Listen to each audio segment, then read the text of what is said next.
So, Vedaji, about the welcome address. Okay. In case if he is not able to join, then because some meeting is going on very important. And Okay. so Okay. in that Okay. case, I will just give you 2 minutes. Okay. Fine. I have the pleasure and honor of welcoming a very distinguished panelist today for the National E-Conference on Impact of Mahatma Gandhi on India's freedom struggle, which Gandhi Smriti and Darshan Samiti has been organizing. Am I audible? Am I audible? Yes, sir. Yes, sir. Please Yes, continue, okay, sir. yeah.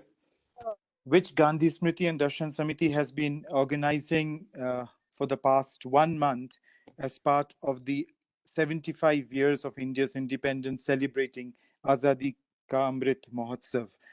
We have organized programs in the northern zone, the western zone, the southern zone, the northeastern zone, the eastern zone, and we have organized it with Jamshedpur Women's College. We have organized in the east. We have organized it with Tripura, with Maharaja Veer Vikram University in Tripura in the northeast. We have organized it with St. Teresa College. In the south, we have organized it in the north with speakers like Professor Salil Mishraji delivering the keynote address. And we have had a wonderful panelists who have graced the occasion as our keynote speakers, like Professor M.P. Mathaisa, Professor Vidyut Chakravarti ji, Professor Salil Mishra ji, and it has been a wonderful experience for all of us. Today, we are finally joined here to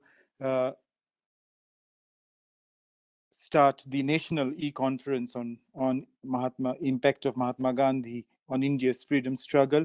And it is an honor and a privilege for me to have a galaxy of stalwarts here in their own fields, beginning with the Honorable, the venerated, the respected Padma Shri Dr. S.N. Subbarao-ji, who is chairing the session. Honorable Dr. B.P. Singh-ji, the former governor of Sikkim and the Home Secretary to the Government of India, who is the chief guest and will be delivering the keynote address. Very senior Gandhian and a person with innumerable knowledge, Honorable Dr. Y.P. Anandji, who was the former director of the National Gandhi Museum. We have with us Dr. Vidya Jainji, who is a professor of political science and educationist, who is here today and who have been part of the Gandhi Smriti and Darshan Samiti's seminars and webinars and international programs. Nonetheless, we have our own very directed Shri Dipanka Shri Gyanji, who have motivated us time and again to organize these regional conferences. And I just begin this program. It is an auspicious occasion. I begin this program with this small prayer, which we sing every time. It's a very small prayer. I'll just hum it for all of you. Om Tat Sat Shri Narayana Tu Purushottam Guru Tu Siddha Buddha Tu Skanda Vinayak Savita Pavak Tu Brahmamazda Tu Yahava Shakti Tu Ishu Pita Prabhu Tu Rudra Vishnu Tu Ram Krishna Tu Rahim Tao Tu Vasudev Go Vishwarup Tu Chidananda Hari Tu Advitiya Tu Akal Nirbhaya Atmalinga Shiva Tu Om Tat Sat Shri Narayana Tu Purushottam Guru Tu. Thank you so much. Before we begin the program, I would take the privilege and honor to introduce our distinguished guests and speakers and panelists. To begin with, none other than Padma Shri Dr. S.N. Subbaraoji, who is chairing the session. We have the honor of having with us, Sir, you to chair the session. One of the most senior, most Gandhians, Dr. Subbarao is an inspiration to thousands of youth across generations.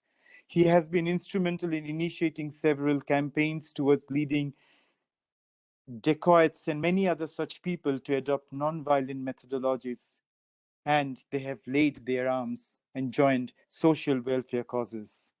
Founder chairperson of National Youth Project, which has several branches across India, Dr. S.N. Subbaraoji has seen the freedom struggle as a young student from close quarters, which began in the morning of August 9, 1942, when he boycotted classes along with other students of this school after Mahatma Gandhi gave the call of Quit India movement, and thus began his crusade of social reforms, which he is still continuing. He is the recipient of several awards, including the prestigious Padma Shri and the Jamnalal Bajaj Award. We are very honored to have you with us, sir, today. Thank you so much, and a warm welcome to you, sir. Honorable Dr. B.P. Singh ji, who is our chief guest and who will deliver the keynote address today. Honorable Dr. Balmiki Prasad Singh ji is the former governor of Sikkim and the former Home Secretary, Government of the Republic of India. He is a distinguished scholar, thinker, and public servant. He is an author who has written number of books and articles relating to Indian culture, in particular, the culture of Northeast India. He is well known for his book, The Bahuda Approach, which outlines the path towards a harmonious world as against the clash of civilizations. A semantic scholar of the world, quote unquote, a title that has been bestowed by the Google to Dr. B.P. Singh for his outstanding and continuous contribution towards the promotion of peace, science, culture, and democracy through his speeches, memorial lectures at national and global levels. We are indeed delighted and honored to have you grace this occasion as our distinguished chief guest, sir. Honorable Dr. Y.P. Anandji, our distinguished guest of honor for today. Honorable Dr. Y.P. Anandji was in class 8 when Pakistan was formed. The travails of the partition had left a terrible effect on his family. He lost his father and 3 brothers. But that did not deter him, and he continued his education to join the Punjab Engineering College and topped the intermediate and the engineering degree examinations. After successfully qualifying for the Central Engineering Services Examination of the UPSC in 1955, he joined the Indian Railways and had what he himself calls, quote, an enriching experience in various positions there, unquote, there, and rose to the position of the chairman of the Railway Board, from where he superannuated. In 1994, after retirement, Dr. Y.P. Anand set up Godhuli, an NGO for educating non-school going slum children. The center today provides preliminary school education to over 500 children. His deep interest in waste management led to the setting up of the International Institute of Waste Management in Bhopal in 2009, where he functioned as its chairman during 2009-2010. His stint in the Gandhian field also saw new dimensions when he associated himself with a number of Gandhian institutions and studies in Gandhian thought. As a former director of National Gandhi Museum at Rajghat, Dr. Y.P. Anand has authored several books, compilations, and papers, and has also participated in national and international seminars on Gandhian thought. Dr. Y.P. Anand is a life member of the Indian Society of Gandhian Studies, the Vice Chairman Working Committee of Gandhian Seva and Satyagraha Brigade, New Delhi, and many other such organizations.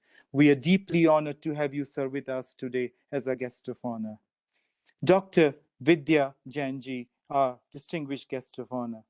Honorable Dr. Vidya Jain is a professor of political science, educationist, scholar of international repute, and mentor to various international programs which the GSDS has been organizing.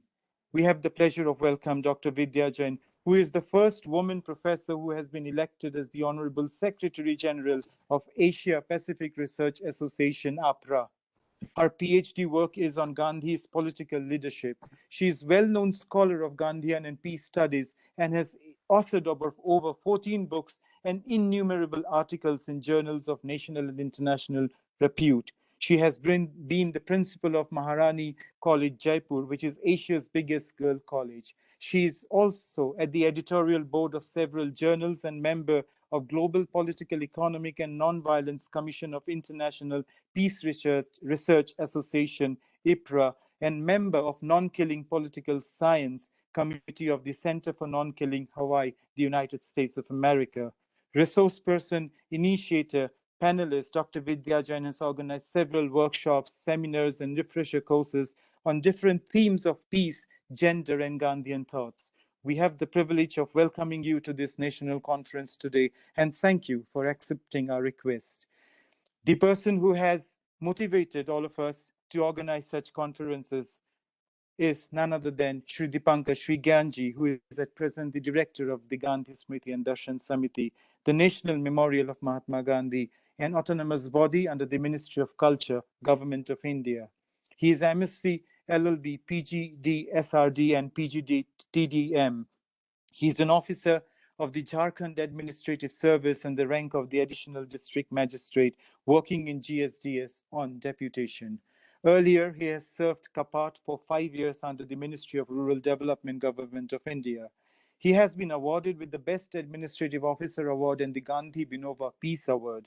He is an upright person, highly dedicated to his work and devises innovation to carry out his responsibilities well beyond the call of duty.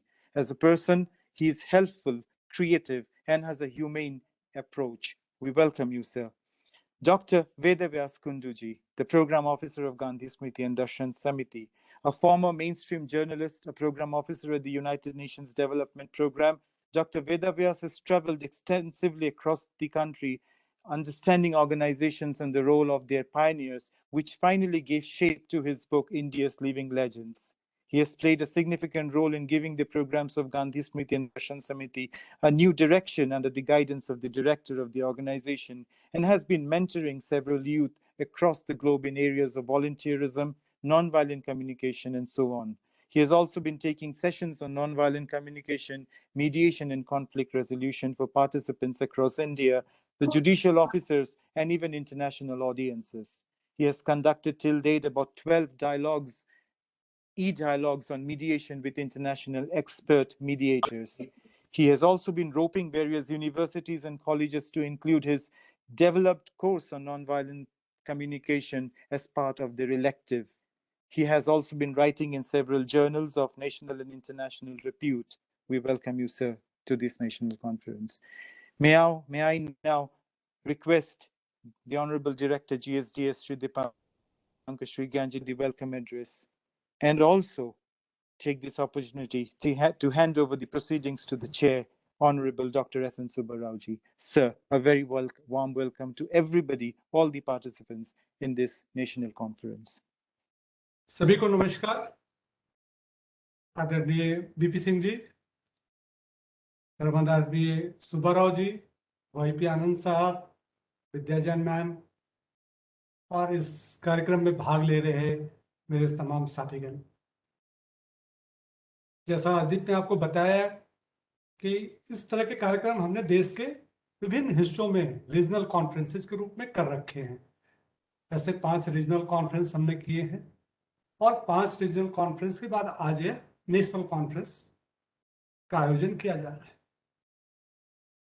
माननीय प्रधानमंत्री जी ने जब 12 मार्च को साबरमती से दांडी यात्रा के 75वें वर्ष की शुरुआत की थी, तो उस समय एक बात आई थी कि देश के संग और अनसंग हीरोज के विषय में कुछ बातें की जाए, लोगों को उसकी जानकारी।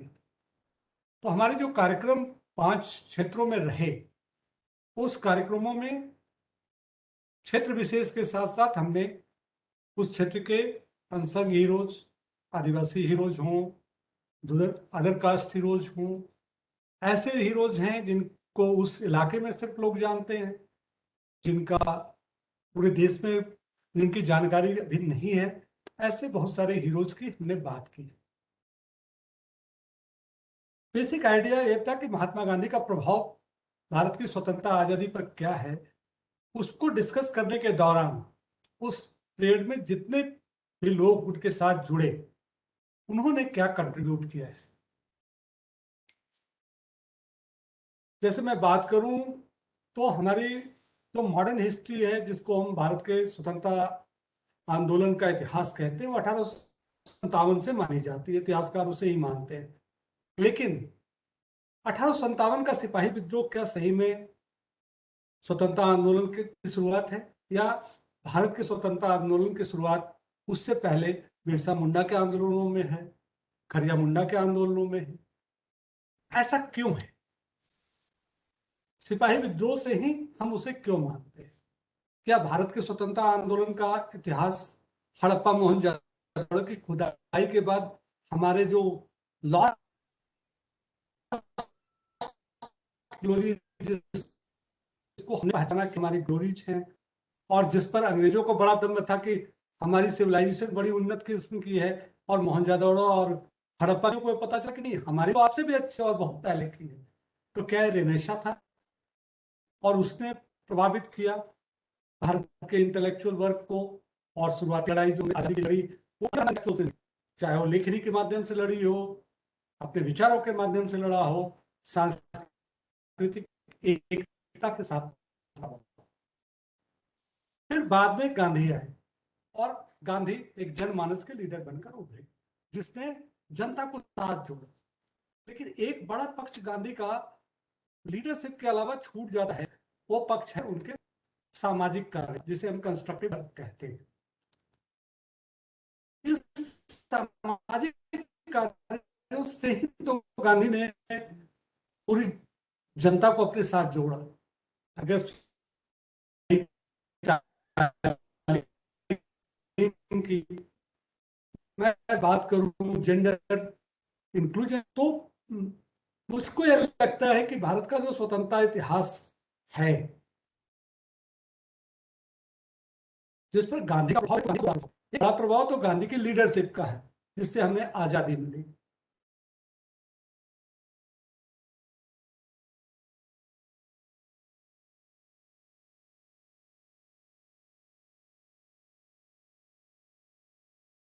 जो हमारा बहुत ही गौरवशाली इतिहास रहा है, उससे हम जुड़े। गांधी एक सांस्कृतिक एकता के भी द्योतक रहे। और गांधी, मेरा मानना है कि गांधी के विचार, गांधी संविधान सभा में नहीं थे, लेकिन गांधी के विचार संविधान सभा को इतने प्रभावित करते हैं कि हम अगर अपनी फंडामेंटल राइट्स की बात करें, फंडामेंटल ड्यूटीज की बात करें, directive principle of state policy की बात करें, सभी गांधी के विचारों से प्रभावित है। तो गांधी तो शाश्वत है।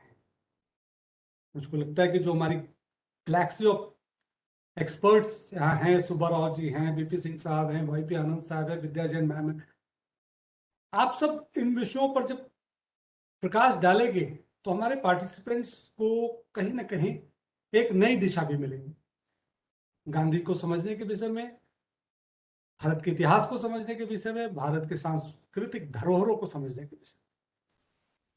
तो यह एक आज का जो सेशन है, वो मेरा मानना है कि एक अवेकनिंग है हमारे लिए भी, कुछ सीखने की चीज है, और एक बड़े सीखने की चीज है, क्योंकि हमने अभी इतिहास को एक लेंस से देखा है, स्ट्रगल के लेंस से। लेकिन आज जो आप बताएंगे वो बहुत सारे लेंस उसमें जुड़ेंगे, और एक सम्यक दृष्टि बनेगी कि कैसे भारत के स्वतंत्रता इतिहास को समझा जाए। मैं इस कार्यक्रम में अपना समय देने के लिए सुब्बाराव जी को, बीपी सिंह साहब को, विद्या में आनंद सर, आपने हमारे रिक्वेस्ट को स्वीकार किया है, और अपना बहुत अच्छा लंबा समय आप देने जा रहे हैं हमें।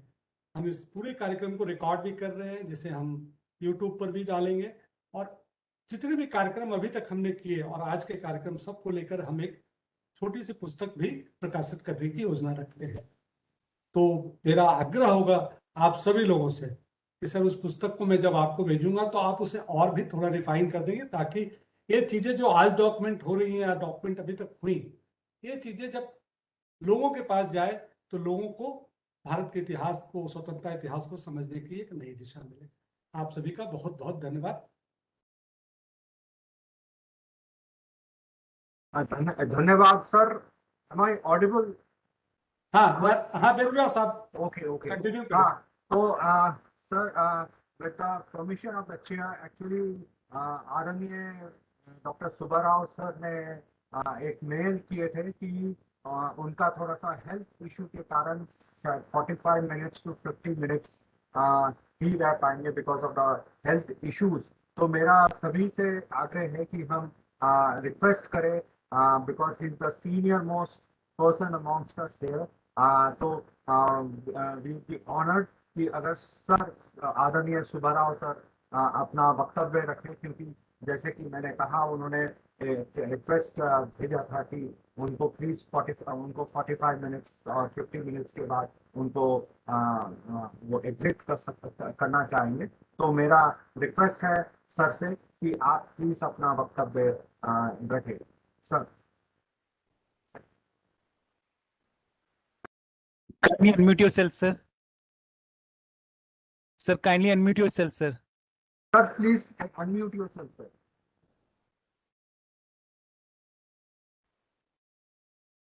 Sir, Sir, you are not audible, sir. Kindly unmute sir yourself, आपका sir. माइक्रोफोन बंद है। सर आपका माइक्रोफोन बंद है sir. Yes, yes, yes, yes, yes. Now, Hear yes, me? yes, yes, yes, yes. Thank you, sir. Thank you. बहुत बहुत धन्यवाद। गांधी स्मृति, गांधी दर्शन को दीपंकर बाबू ने अच्छा सोचा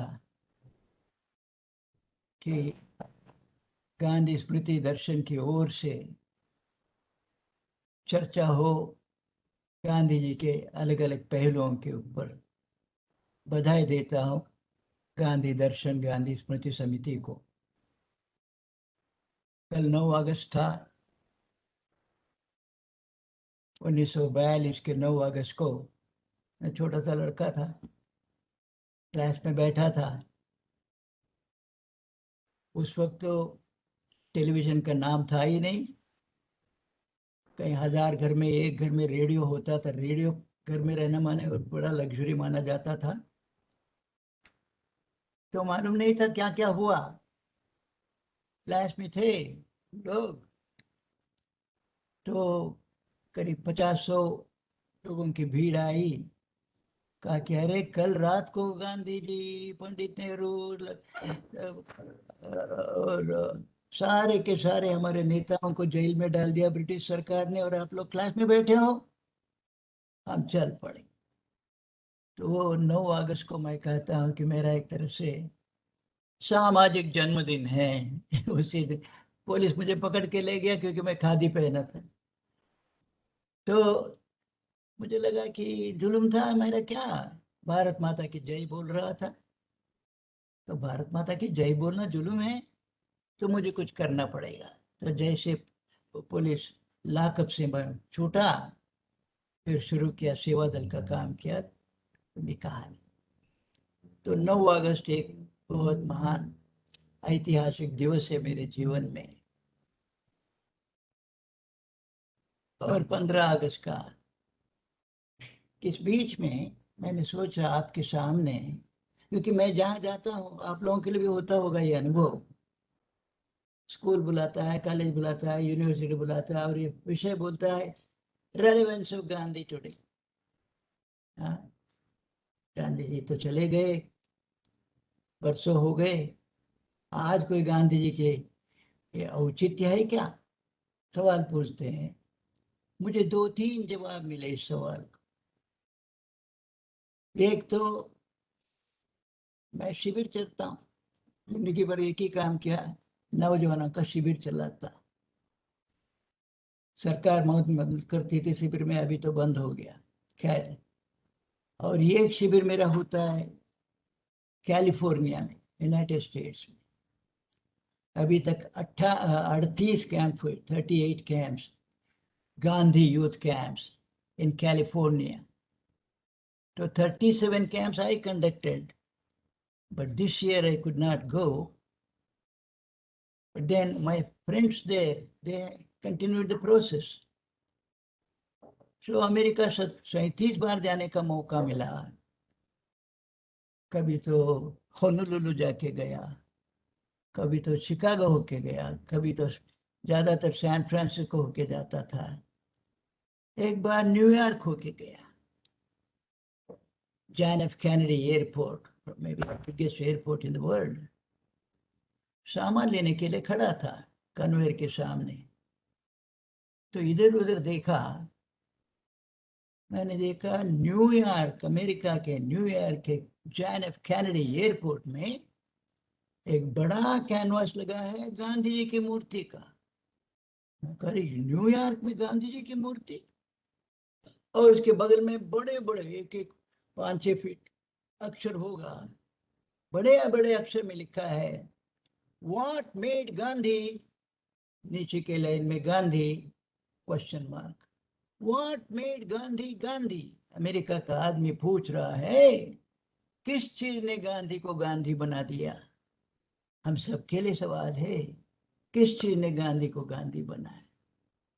मोहनदास गांधी बच्चा था, उन्होंने अपनी आत्मकथा में लिखा है, डरपोक बच्चा था. कितने डरपोक. अपने ही घर में पोरबंदर में है वो घर, अभी भी जाके देख सकते हैं. छोटे छोटे कमरे, क्योंकि उन दिनों बिजली नहीं थी तो छोटे कमरे बनाते थे, लालटेन से काम चल जाए. एक कमरे में पिताजी माताजी के साथ बैठे हैं. माँ उनको बुलाती थी मोनिया. मोनिया बैठा है, बगल में कमरे को जाना पड़ा तो बोला रंभा बहन बुलाती है, बुलाता है मोनिया. अरे रंभा बहन मेरे साथ चलो, अंधेरा है, मुझे डर लगता है, मैं नहीं जा सकता. अंधेरे के कमरे में जाने में डर लगता था. ऐसा एक बच्चा ब्रिटिश एम्पायर को चैलेंज कर दिया, कैसे हो गया.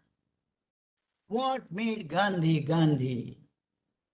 और गांधी जी कहते थे मैंने जो कुछ किया वो सभी कर सकते हैं, कोई असाधारण काम नहीं किया.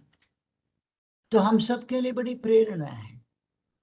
डरपोक बच्चा इतना हिम्मत वाला बन सकता है, तो मैं भी कुछ बन सकता हूं और बनना चाहिएगा. तो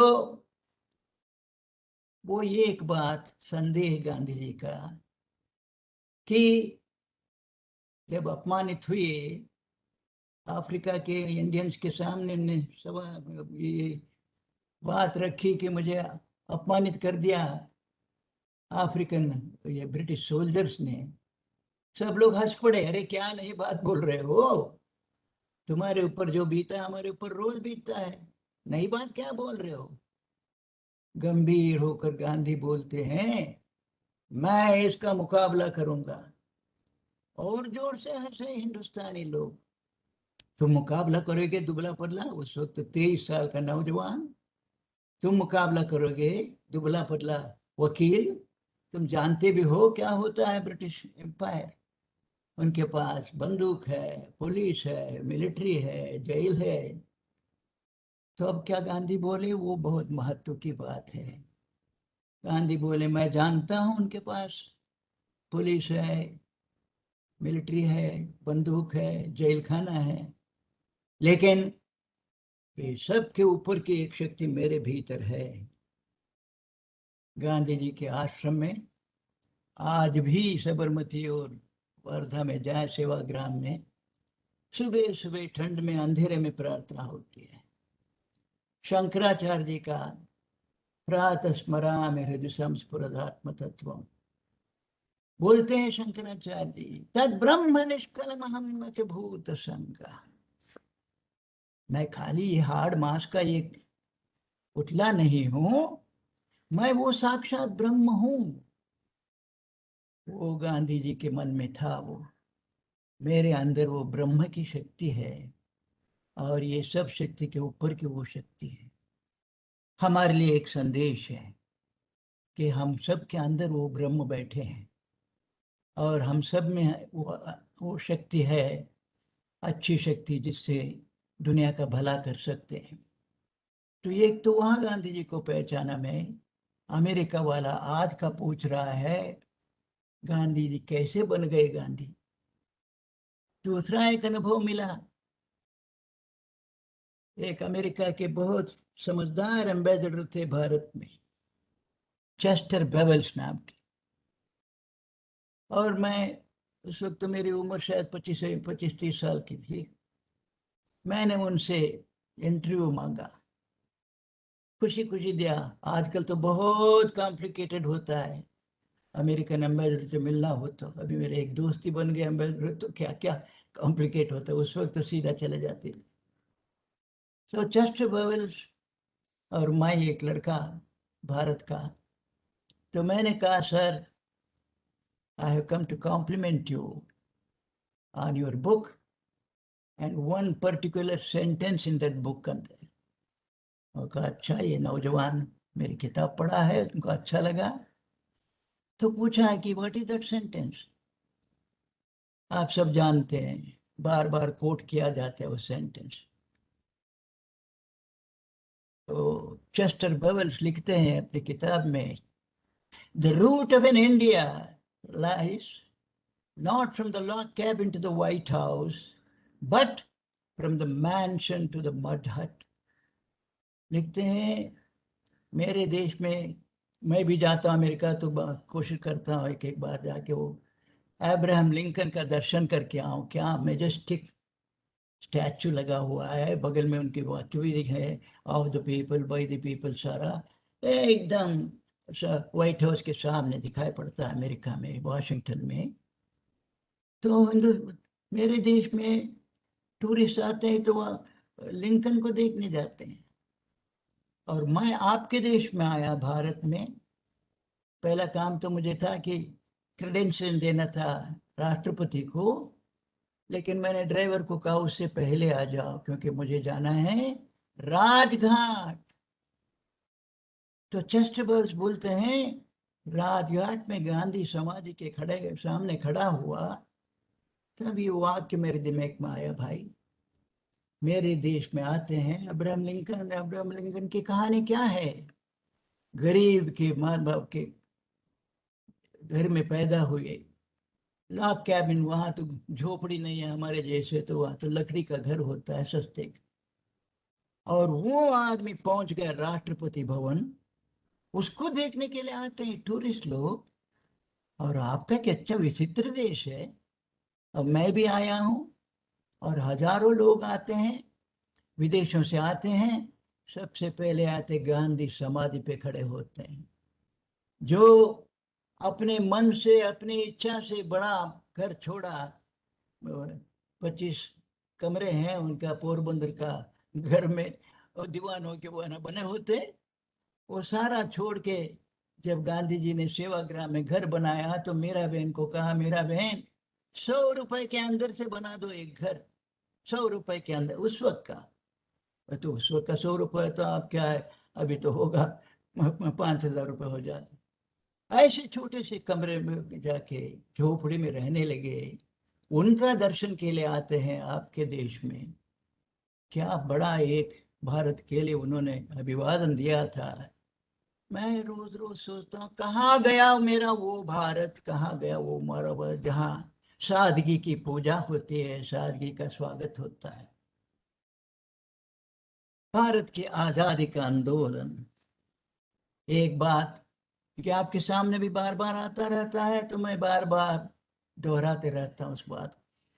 चंपारण गए, लंबी कहानी वो सारा, किस तरह से वो जज के सामने एकदम खड़े हो गए और सरलता से सादगी से बातचीत हुई, वो सारा हुआ। चंपारण में गांधी जी का रहने की व्यवस्था थी डॉक्टर राजेंद्र प्रसाद के घर में, लेकिन डॉक्टर राजेंद्र प्रसाद कहीं और चले गए, बाहर गए थे। तो वो अपने पहचाने डॉक्टर कृपलानी के, प्रोफेसर कृपला, JB कृपलानी के घर में रुके मुजफ्फरपुर में।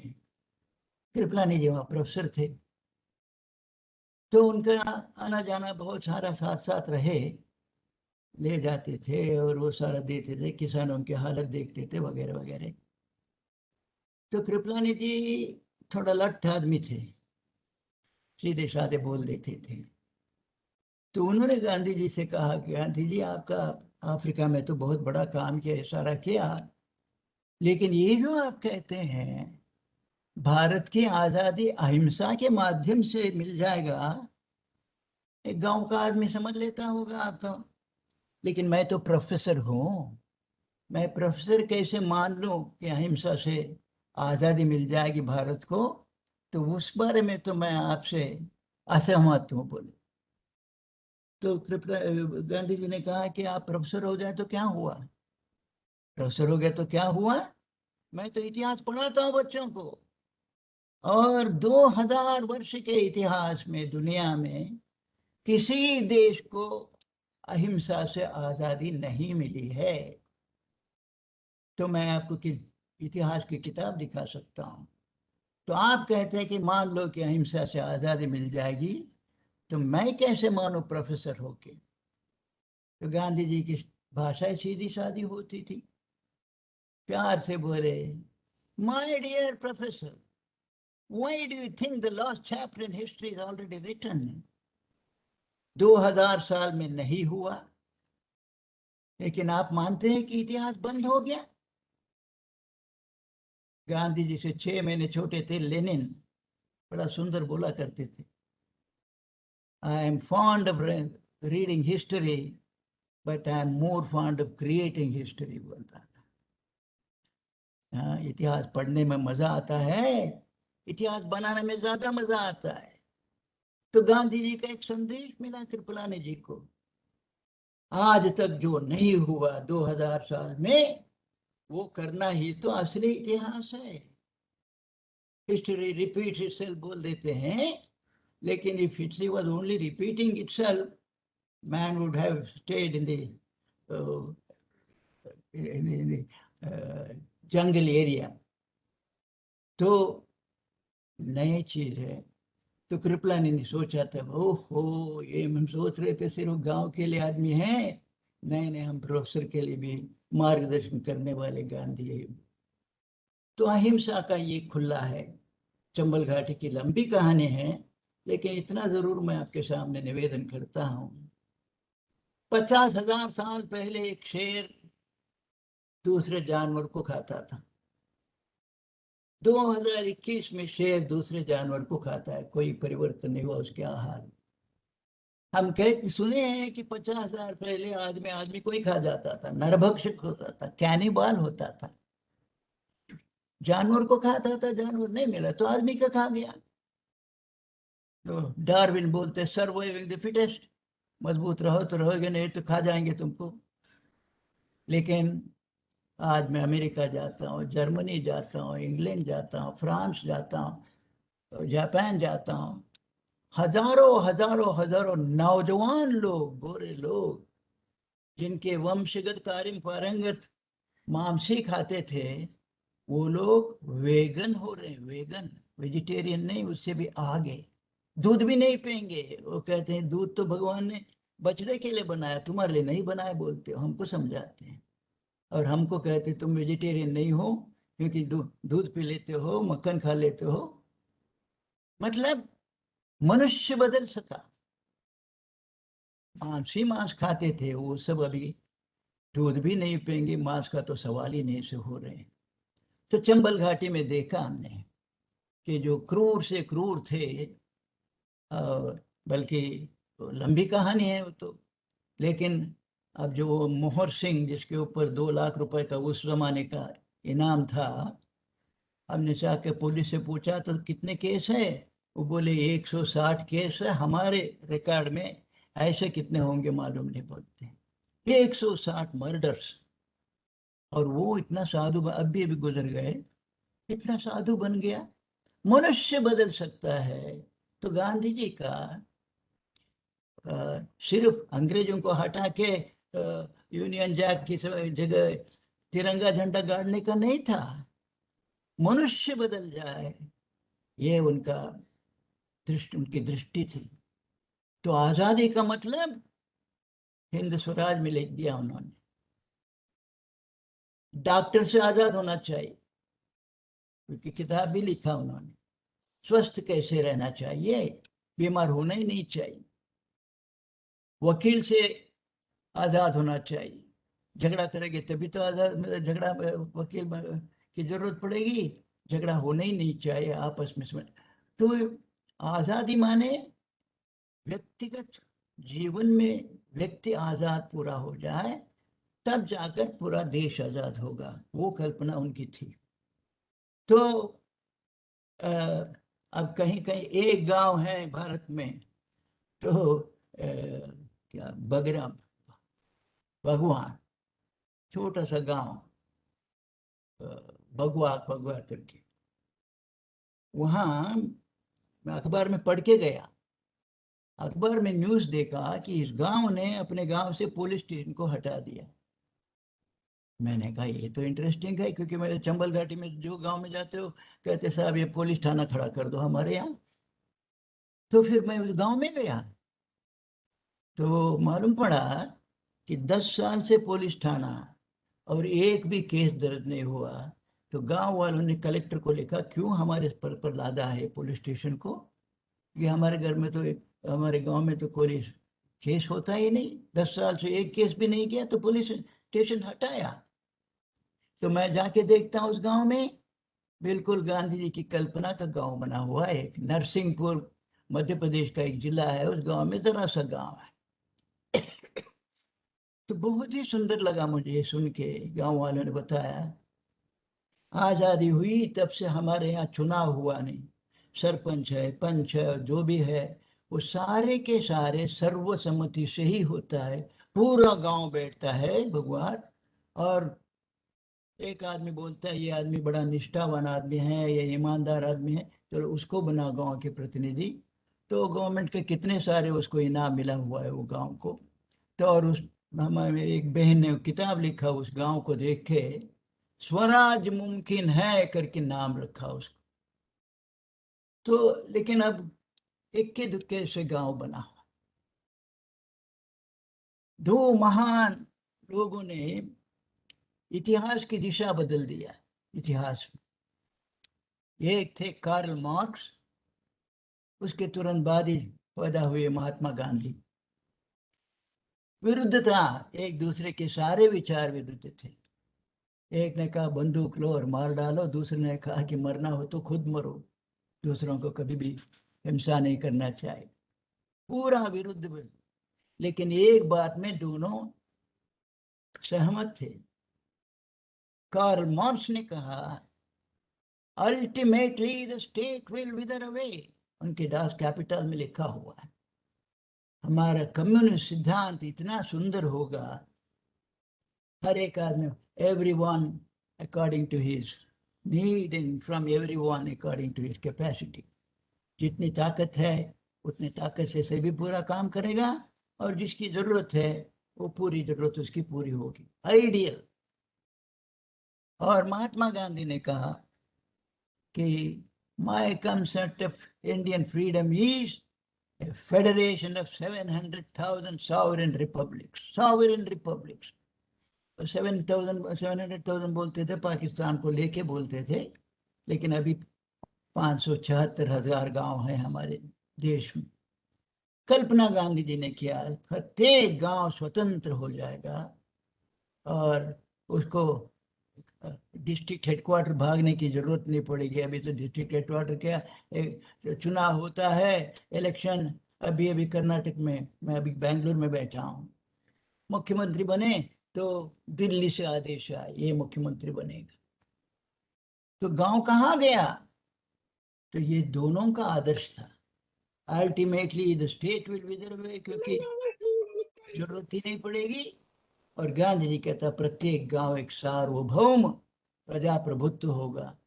न गांधी भारत में गांधी जी की कल्पना आई, न रशिया में कार्ल मार्क्स की कल्पना आई। तब हम लोगों को सोचना है, पर मन तो करता है बहुत सारी बात करूं, लेकिन एक बात आप सभी थोड़ा सोचिए और लोगों को समझाइए, वो क्या है। अभी 15 अगस्त आ रहा है, 75वां 15 अगस्त बहुत महान दिवस है। पहला 15 अगस्त में रेडियो भी बहुत ही कम था, तो मैं हजारों लोगों के बीच में एक होटल के सामने खड़े होकर सुना 14 अगस्त की रात को क्या क्या हुआ। रात को 12 बजे जैसे बजा सुचेता कृपलानी और हंसा मेहता राष्ट्रीय गाना गाए तो रोमांच हो रहा था। फिर पंडित जी का भाषण हुआ, एक एक शब्द भी रोमांच होने वाला जैसा भाषण। दुनिया सोती है तब भारत की नई जागृति होती, आदि आदि आदि। और मेरे लिए, क्योंकि मैं तिरंगे झंडे को छिपा के रखना पड़ता था, अब तिरंगा झंडा हो गया राष्ट्रपति भवन के ऊपर, सुप्रीम कोर्ट के ऊपर, सब जगह तिरंगा झंडा आ गया। तो बहुत ही एक अद्भुत अनुभव था, रोमांचकारी हो रही। लेकिन दूसरे दिन 16 की सुबह लाल किले पर ध्वजारोहण हुआ। पंडित नेहरू, सरदार पटेल, मौलाना आजाद, डॉक्टर राजेंद्र प्रसाद, सारे के सारे हैं। महात्मा गांधी वहां नहीं थे। महात्मा गांधी नौखाली जा रहे थे तो रास्ते में सुहरावर्दी ने उनको भी उतार दिया, हमारे कलकत्ते में और ज्यादा हिंसा हो रही है, नौखाली बाद में जाओ। तो कलकत्ते के छोटा सा सूबा बेलिया घाटा में महात्मा गांधी जी 3 दिन तक उपवास किया और रघुपति सबको सन्मति दे भगवान प्रार्थना किए। क्यों? गांधी जी के हिसाब की आजादी नहीं आई 15 अगस्त को। एक तो देश का विभाजन भी उनको सहमत नहीं था। और आज हम सोचे 15 अगस्त को गांधी जी का समाधान कैसे हो जाता है। उनकी बात हम सोच के जाए कि झंडा बदला, नेता बदले, सब कुछ हुआ, लेकिन उस वक्त तो 30 करोड़ की आबादी भारत के, 30 करोड़ लोगों में पुरुष और स्त्री और बच्चों के दिमाग में एक बात आनी थी। 14 तारीख की रात को 12 बजे तक मैं अंग्रेजों की प्रजा था। प्रजा माने उनकी खुशामद करो, उनसे हुक्म लो। लेकिन जैसे 12 बज गया 14 तारीख की रात को, स्वतंत्र भारत का मैं नागरिक हो गया हूं। क्या मतलब है स्वतंत्र भारत का नागरिक होना माने? स्वतंत्र भारत का नागरिक होना माने वो झूठ नहीं बोलेगा, स्वतंत्र भारत का नागरिक बेईमानी नहीं करेगा, स्वतंत्र भारत का नागरिक कोशिश करेगा कि भारत के सभी लोगों को खाना पीना मिले, सब लोगों को उद्योग मिल जाए। तो कहा गया वो स्वतंत्र भारत का नागरिक? आज के एक एक नौजवान को हमको समझाना पड़ेगा। अपने मन को सोच लो, मैं स्वतंत्र भारत का नागरिक हूं, इसका मुझे अभिमान है, झूठ नहीं बोलूंगा, बेईमानी नहीं करूंगा, और मैं मेरे चारित्र बना के रखूंगा। चारित्र भी गिर रहा है भारत का, तो चारित्र बना के रखूंगा और देश के भ्रष्टाचार मुक्त देश बनाऊंगा, भूख मुक्त देश बनाऊंगा। तो 15 तारीख अभी आ रहा है 4 दिन में, तो सभी लोग सोचें आज जो जो कमी रह गई है मुझे उसको पूरा करना है। इस तरह से गांधी जी को श्रद्धांजलि हम देंगे। और गांधी जी का प्रभाव क्या क्या पड़ा, बहुत बहुत सारा किताबें लिखी हुई है, तो बहुत अच्छी अच्छी किताबें आई हुई है, बहुत ही अच्छे अच्छे लोगों ने लिखा हुआ है। लेकिन भविष्य का भारत और भविष्य की दुनिया के लिए गांधी जी का जो कल्पना थी, संदेश था, उसको हम एक एक भी लेकर पूरा करने का प्रयास करेंगे। और भारत कम से कम चारित्रवान भारत बन जाए, ईमानदार भारत बन जाए, सत्यवान भारत बन जाए, इसका हम सभी प्रयास करेंगे। बहुत बहुत धन्यवाद, आपने मुझे बुलाया। और मीठी मीठी और अच्छे अच्छे देखता हूँ, कितने बरस हो गए सिंह साहब से मिले और डॉक्टर आनंद, दीपंकर बाबू, सभी दिया जी, सबको बहुत बहुत नमस्कार, धन्यवाद। धन्यवाद सर, आपका very very, it was a great experience listening to you. Next, may I request Honorable Dr. B.P. Singh sir to kindly give his keynote address to this program.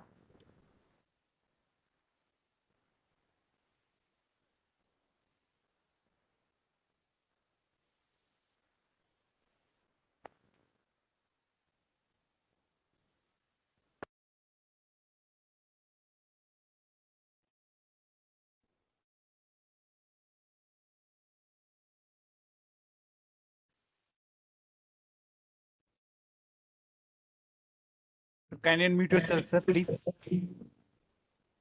You are not audible, sir.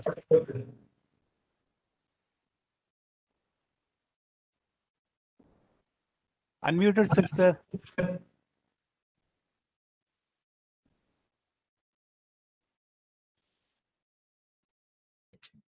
Yes, No. yes, yes, yes, yes. Is it okay?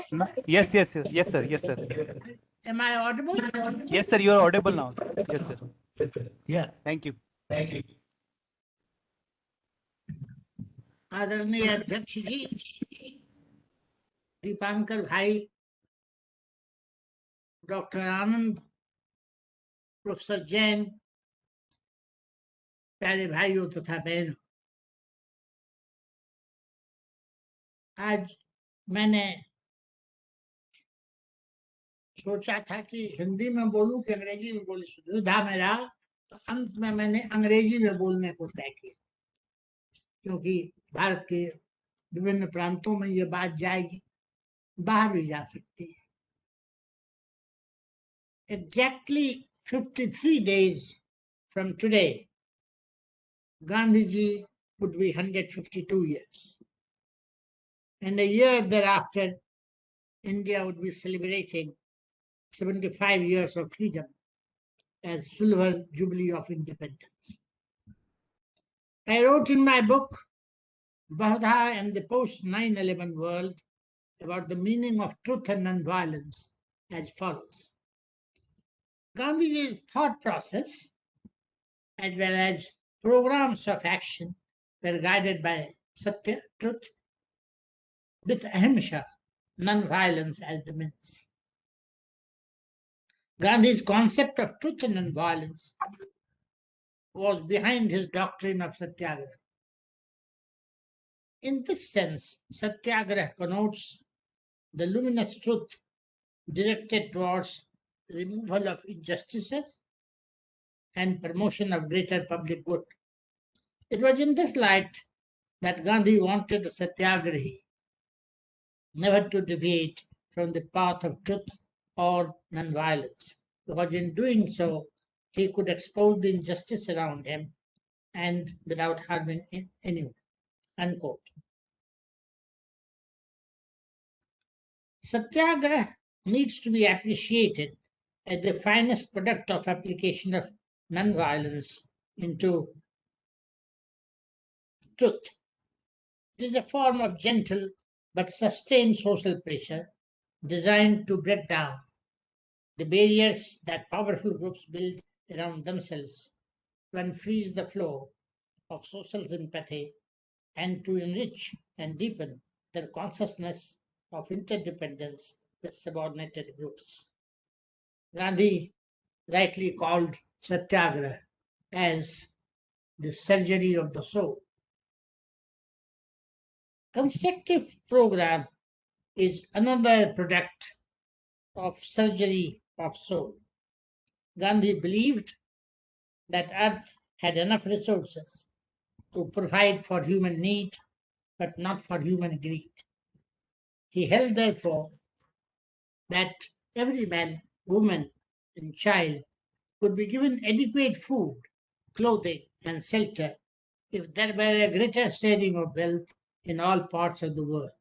The constructive program that included individual and collective efforts to bring religious harmony, to remove social abuses such as untouchability, and to promote work relating to education, decentralization of production and distribution, and improvement of health and sanitation among the people, had to be based on truth and nonviolence for effective implementation. He reflected 34 years of continuous experience in experimenting in truth and nonviolence have convinced me that nonviolence cannot be sustained unless it is linked to body labor and finds expression in our daily contacts with our neighbors. This is the constructive program. Unquote. Each proposal, political, economic, or social, therefore, had to be cast in relation to the principles of satya or truth and the means of attaining it by ahimsa or non-violence. any deviation from truth or non-violence was not acceptable to Gandhi. I propose, therefore, to deal with the subject into two interrelated things. My subject, as I said, is Mahatma Gandhi and his teaching in practice of truth and nonviolence. Then, A, the making of Gandhi and the emergence of Satyagraha as an instrument of securing human freedom and dignity of life. And B, relevance of Satyagraha yesterday, today, and tomorrow, Indian and global perspectives. The making of Mahatma Gandhi has to begin with his roots. Mahatma Gandhi, as we all know, was born at Porbandar in Gujarat into a family belonging to Vaishnava sect. His father encouraged Jains, Muslims, and Parsis to frequent their house and to hold religious discussions. Tolerance of and respect for all religions by a devout Hindu was an article of faith for Mohandas Gandhi. This conviction on his part was based not merely because of but in his own language on account of his experiments with truth. Gandhi got guidance towards Satya from many other sources, including the Quran, the New Testament, John Ruskin's Unto This Last, Leo Tolstoy's The Kingdom of God is Within Me, Within You, and Henry David Thoreau's Civil Disobedience. But the Bhagavad Gita was always central to Gandhi's deliberations, conducting his life decade as an ongoing dialogue. With this ancient dialogue, Gandhi sought guidance from the Bhagavad Gita concerning countless challenges that emerged during his career as a non-violent fighter for political and social justice. For Gandhi, the Gita offered an enduring standard against which to test the credibility of each new experiment with truth. But it was South Africa that gave him that opportunity. On the 7th or 8th day after his arrival in South Africa, at the age of 24 years, the experience of being ordered to move from a first-class compartment to the van compartment on a train from Durban to Pretoria, and then being pushed out of the train on a bitterly night, had a profound impact on the young Gandhi. In fact, that night, a new Gandhi was born. A kind of enlightenment came to Mohandas Karamchand Gandhi on that bitter cold night in a waiting room at Marisburg railway station. I have visited this place thrice, once alone, and sat through both on the veranda and on the platform and in that room, and twice in the company of VIPs, the Prime Minister of India and the President of India. I must say that that gives still it is a lively place. It is an inspiring place, and I could not persuade the Prime Minister to sit alone because of protocol reasons inside the room. Because that gives you, if you are alone in a new place, what will you think? And therefore, something happened to Gandhi, which I call a kind of enlightenment.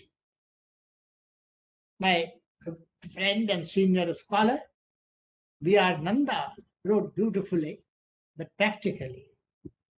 And I'm quoting him. What Gandhi did to South Africa was, however, less important than what South Africa did to him. In South Africa, he had founded a new political organization with the same short touch of a seasoned politician. When he founded the Natal Indian Congress at the age of 25, he was writing on a tabula rasa. He would try out ideals which an established political organization would have been laughed out of court.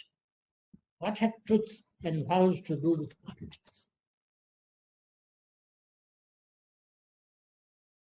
At that time, when Gandhi was making this political party, Indian National Congress had taken modest roots in India. And when he came back to India,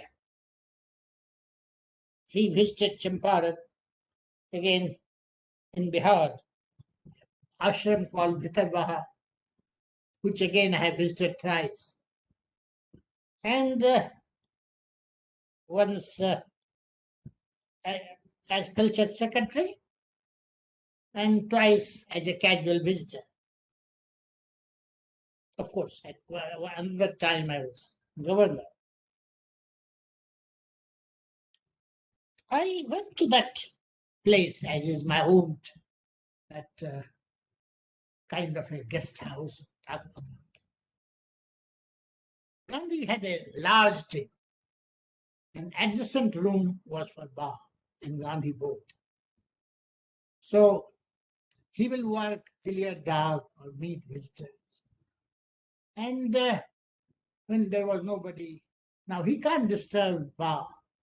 So on many times he slept, he removed the petitions from chair and he slept on that table without disturbing bar.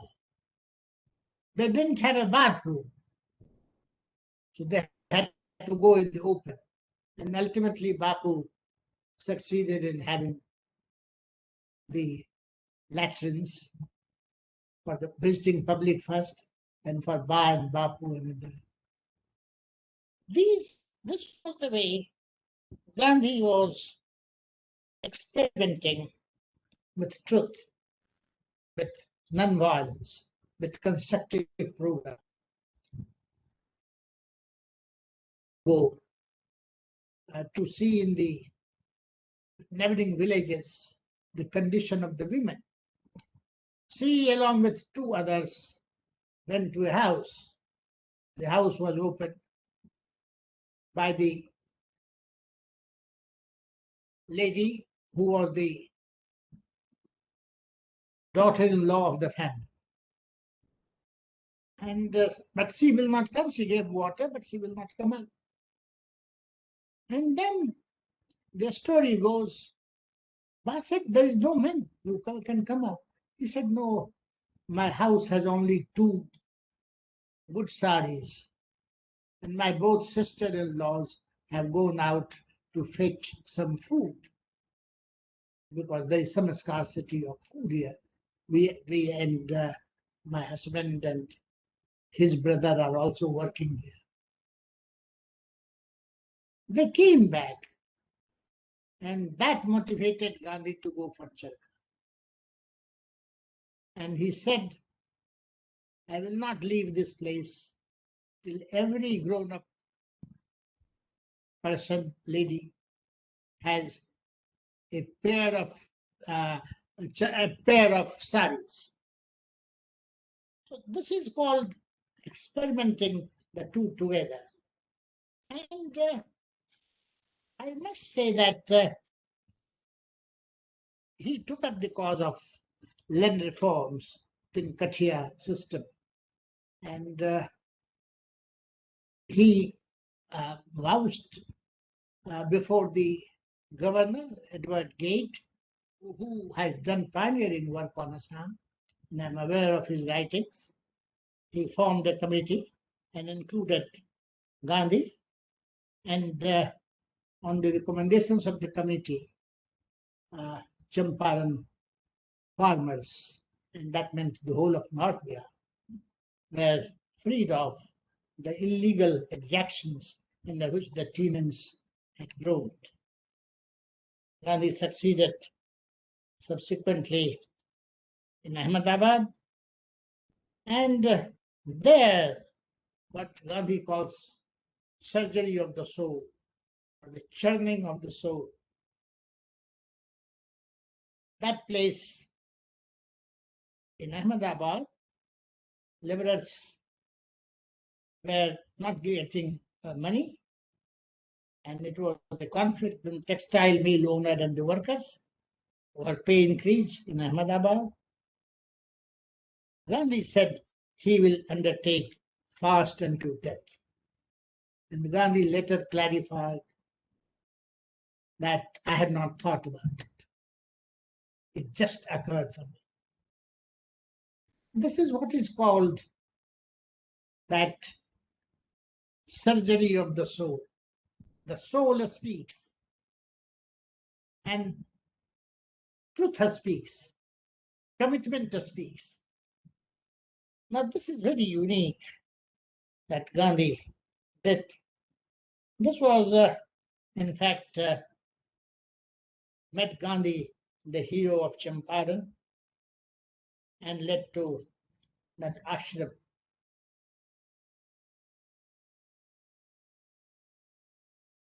Formation, which is now the pilgrimage of all people. Whosoever goes to Gujarat goes to Sabarmati ashram.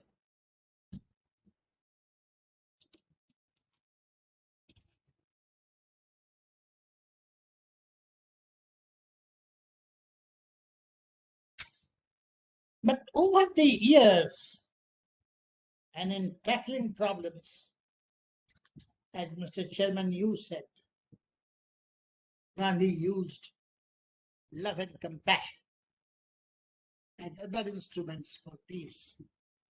He worked for religious harmony because he knew that the original Brahminic religion has undergone several changes and it needs to go because he knew that Islam and Christianity believed in one God, one scripture.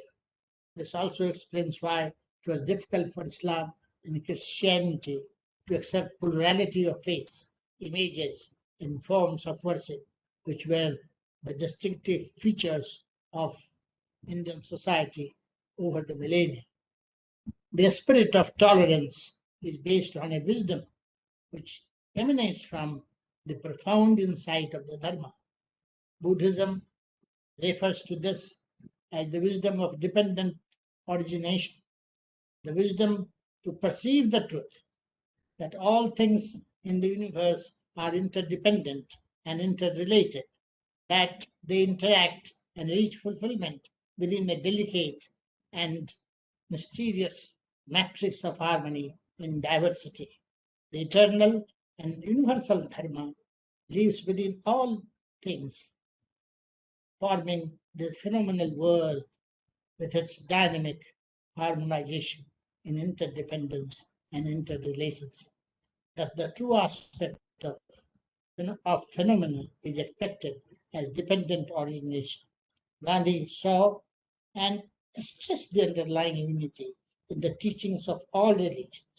As early as 1905, Gandhi wrote, and I quote him, all religions teach that we should all live together in love and mutual kindness. To him, God's grace and revelation are not the panoply of any race or nation. They descend equally upon all who wait upon God. He regarded all the principal faiths of the world as divinely inspired, but felt that they were imperfect because they had come down to us through imperfect human instrumentality.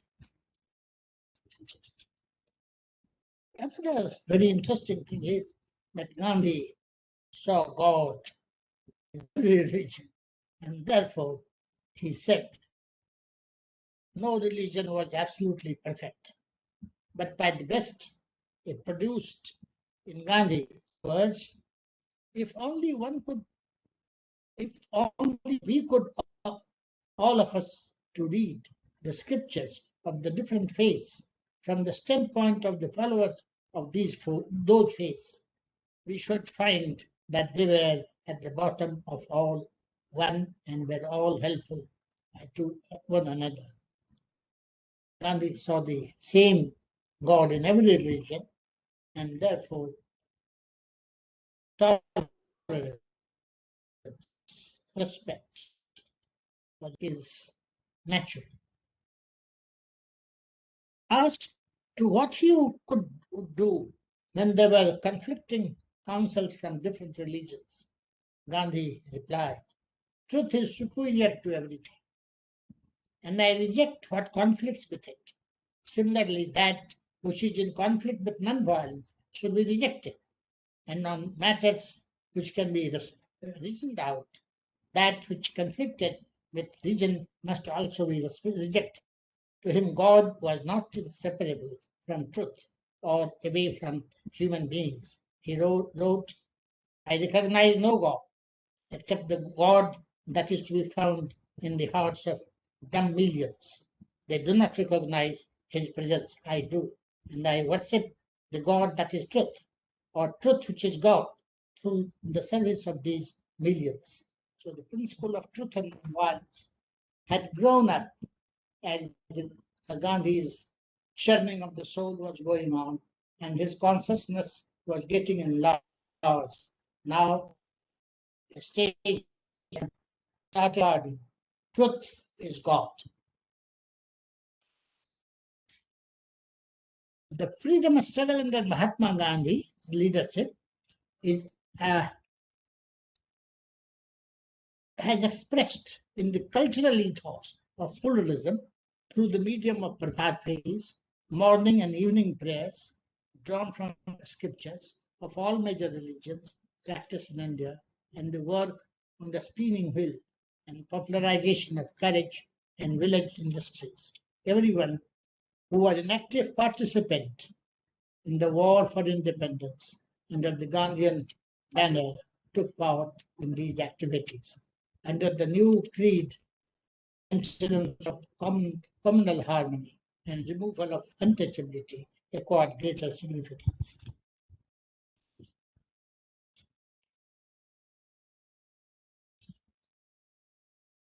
It is not that India didn't have periods of religious conflict.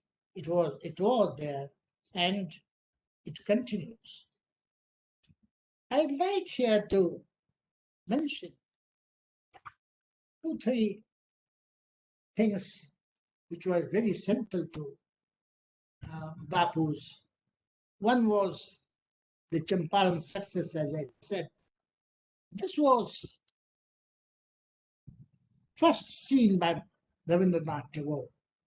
And in his own language, he writes in Modern Review in 1921, and I quote him, "Then at the critical moment, Mahatma Gandhi came and stood at the door of India's destitute millions, clad as one of themselves, speaking to this in their own language.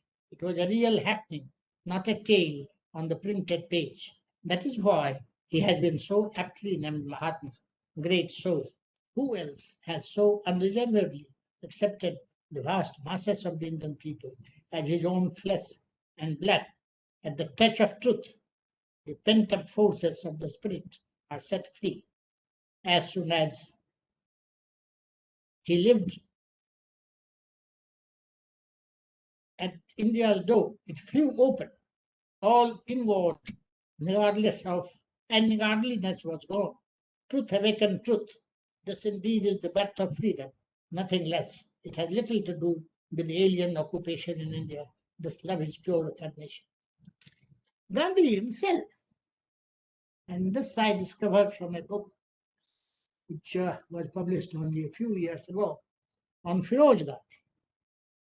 And after Salt Satyagraha concluded, Gandhi smelled freedom himself.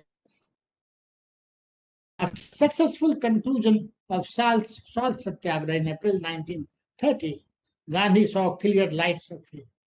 A year later, Motilal Nehru passed away on February 6, 1931, and at the request of Jawaharlal Nehru, Gandhi spent a few days at Allahabad. Gandhi met several persons at Allahabad, and one of them included Rati Mai Gandhi, a fellow Gujarati and mother of Firoz Gandhi.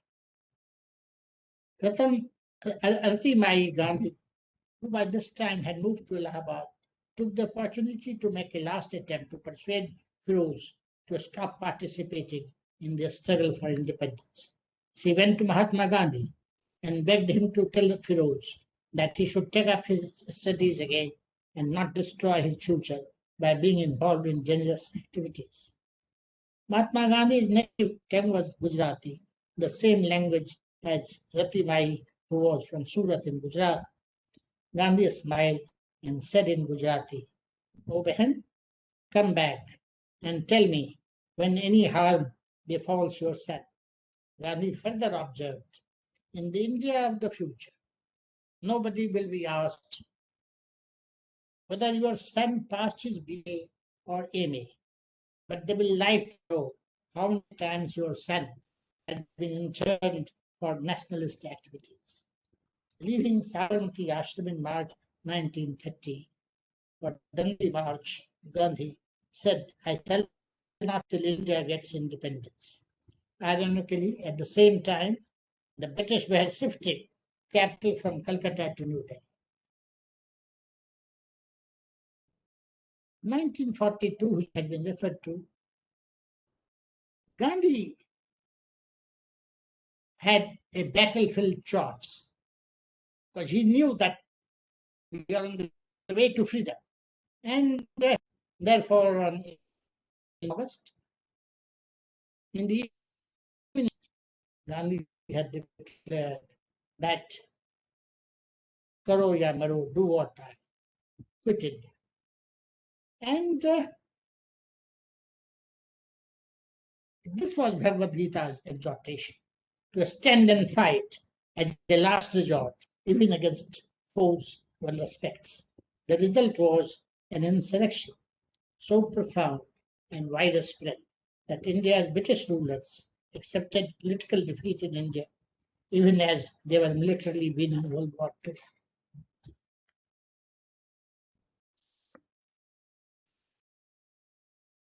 I thought of giving you some other aspects of India that is in the making today. And I thought questions are asked to could Gandhi be relevant? I must say that Mahatma Gandhi was an author also. He wrote 2 books, Hind Swaraj and on autobiography, by experiments with truth. But he kept writing on pieces of paper. A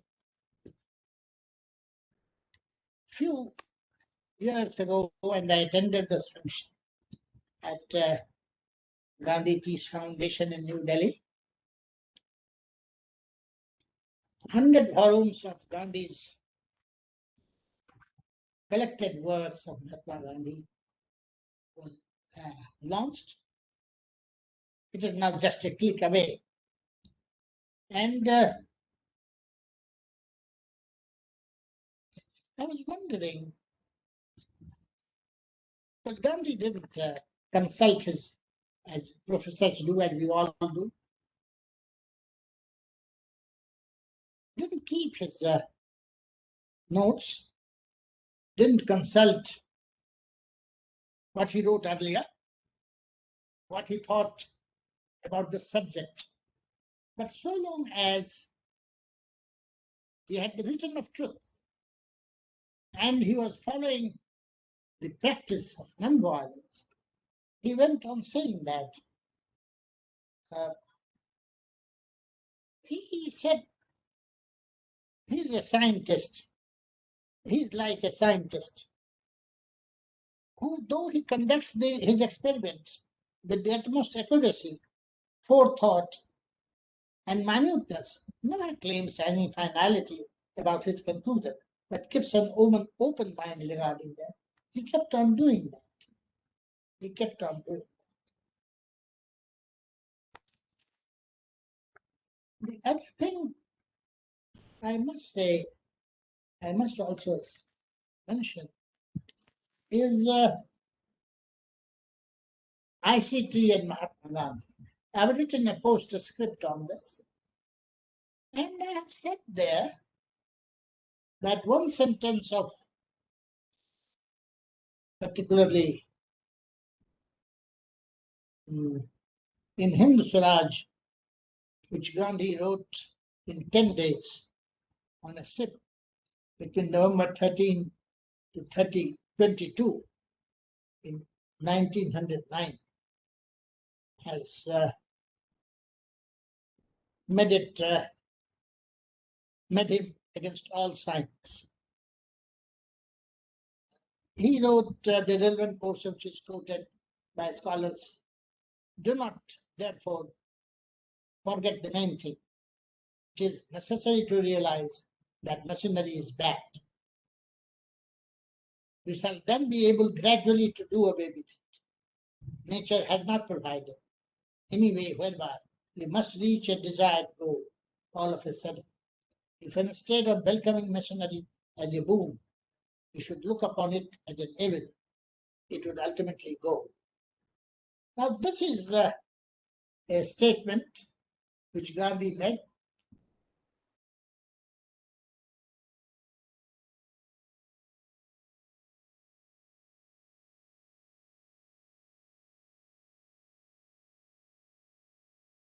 Stitching that is called the Singer sewing machine, which was popular in India also, and South Africa also. Gandhi changed. And Gandhi says that no, I am not against the machine as such, but I'm totally opposed to it when it masters us. So Gandhi had a way of looking at modern science, and my own feeling is that if Gandhi would have been alive, he would have, the way he was experimenting with Nandal, he would have supported ICT, information communications technology, in a big way. And today, the future of India's tomorrow depends in many manners, in many ways, on ICT, because this money direct benefit transfer is taking place, but the level of penetration of internet and other tools associated with this, with ICT, are not available. And Gandhi, therefore, again said on a date is not written by him, but I have seen this document. In August 1947 in Calcutta, Gandhi wrote for social, political, and religious leadership of independent India a message which reads as follows, and I want to quote it. I will give you a talisman. Whenever you are in doubt, or when the self becomes too much with you, apply the following test. Recall the face of the poorest and the weakest man whom you may have seen, and ask yourself if the step you contemplate is going to be of any use to him. Will he gain anything by it? Will it restore him to control over his own life and destiny? In other words, will it lead to Swaraj for the hungry and spiritually starving millions? Then you will find your doubts and yourself melting away. This is relevant today because in the name of rapid economic growth, policy decisions are increasingly being taken, giving priority to the interests of the market and big business, and not to the Antoday or Antim Jan without keeping them in view. We have to keep this in view. I know many good things have happened. I have mentioned about direct benefit transfer and also Manrega, which are beneficial to the people. And therefore, we have to go and see what Gandhi could have said. We have all kinds of Satyagraha going on in the world. Arab, Hong Kong pro-democracy movements are examples. In India also we had anti-corruption movement. And Gandhi provides an answer, a guidance to see things in the perspective. Because he had seen and believed that great civilizations develop responses over time. The freedom struggle, the leadership of Mahatma Gandhi clearly established unique civilizational strengths in the war for liberation by adopting the method of Satyagraha and non-cooperation based on truth and non-violence. This made it clear that the certain civilizational strengths cannot be overpowered by military. It was clear that the exploitative mechanism that the British established under the colonial order cannot overcome the civilizational strength of peace and non-violence. Let me now conclude.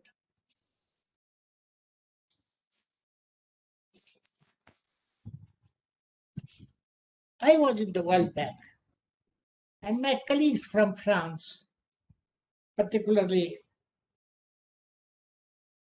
Pere Doscu and his deputy, Emmanuel Moulin, said that, used to tell me that India has a great opportunity to become a world leader in the new era of ICT revolution. That's how it is possible. Our education is not there. Our poverty levels are high, and all that. I'm talking about the year 99, 2001 to 2001. And he said, no, India would be a leader, although at that time, Japan, China, and other Southeast Asian countries were showing extraordinary capacity to go up, and they have gone up. They are still up. But he felt that there is something in India which no other culture has, and that is you can conceptualize, you can do things, and you can change. Now,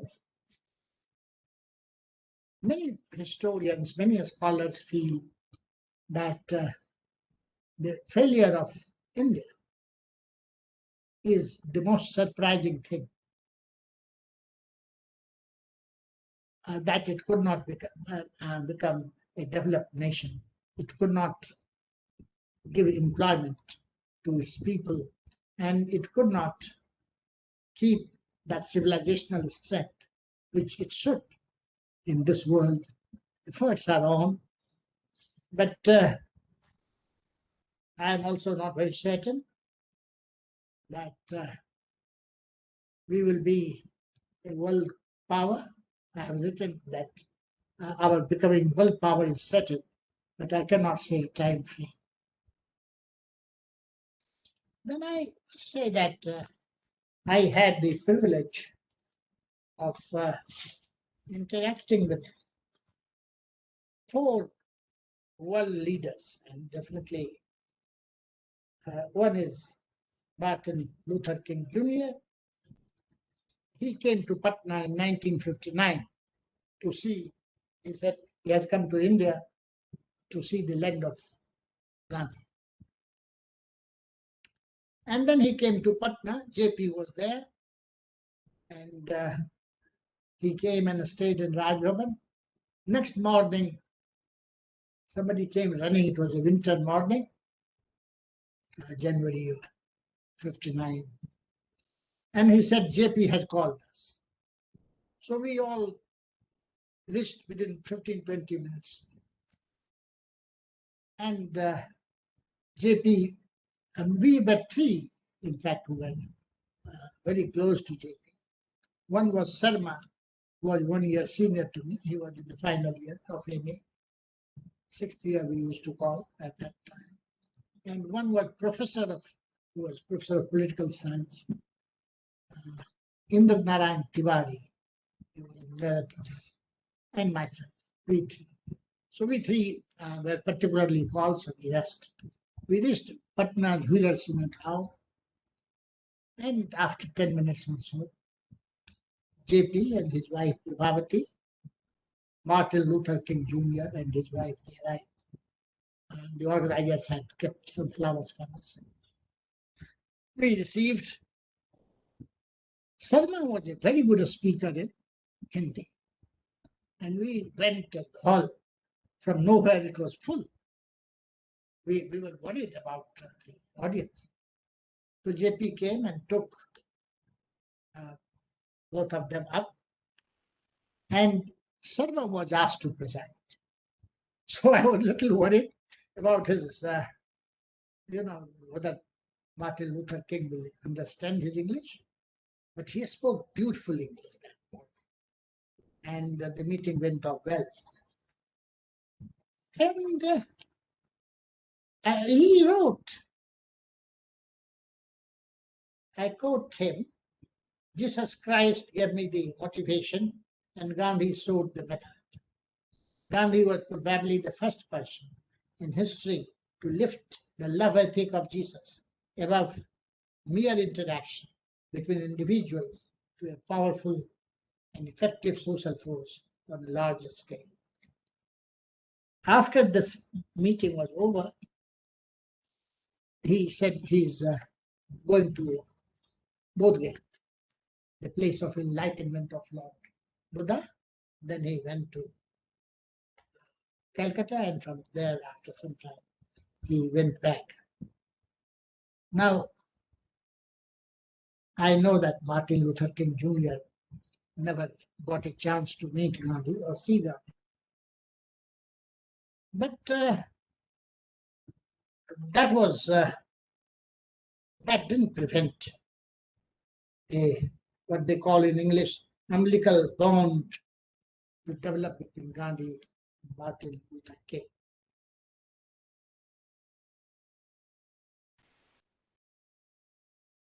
Then second person with whom I interacted was Nelson Mandela.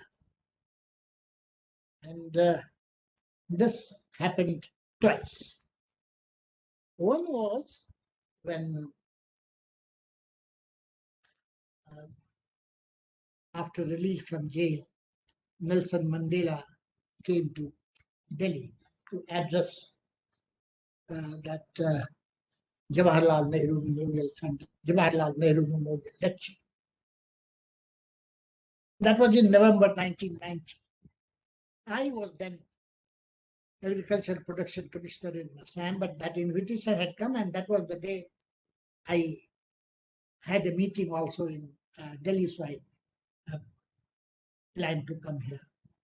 My meeting was in the morning, so it was half an hour's job and in UPSC, and I finished and came. So I saw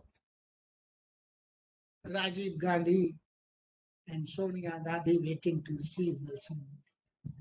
I thought that I am late, so I will go sit in the back. They said, no, you're glad they knew me. I'm glad you rush, because Nelson Mandela is without somebody to talk to. You start the conversation. And I said, but when are you coming? He said, I'm waiting for the Prime Minister. Prime Minister was BBC. So I went and sat in the and had a conversation.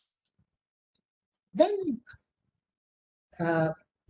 I had another, when I went with Prime Minister Gujarat to South Africa. And then we had a long conversation. When he passed away, I wrote an article and that has been published. So that is publicly available. What I'm trying to say is that when Nelson Mandela came, Mr. Chairman, you referred to about Rajghat in another connection. He was taken to Rajghat. Then he had a call on the president. He was just staying in Asoka Hotel. And then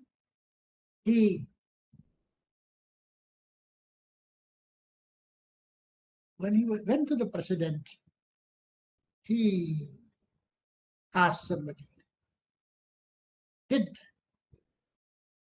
Gandhi stay here in that mansion? And they said, no. He has stayed in Birla House, and we are going to take you there in the afternoon. That was the first question. They all believed that both his life and death are inspiring. The third person I must mention was Tanzania, former president of Tanzania, whom I was culture secretary.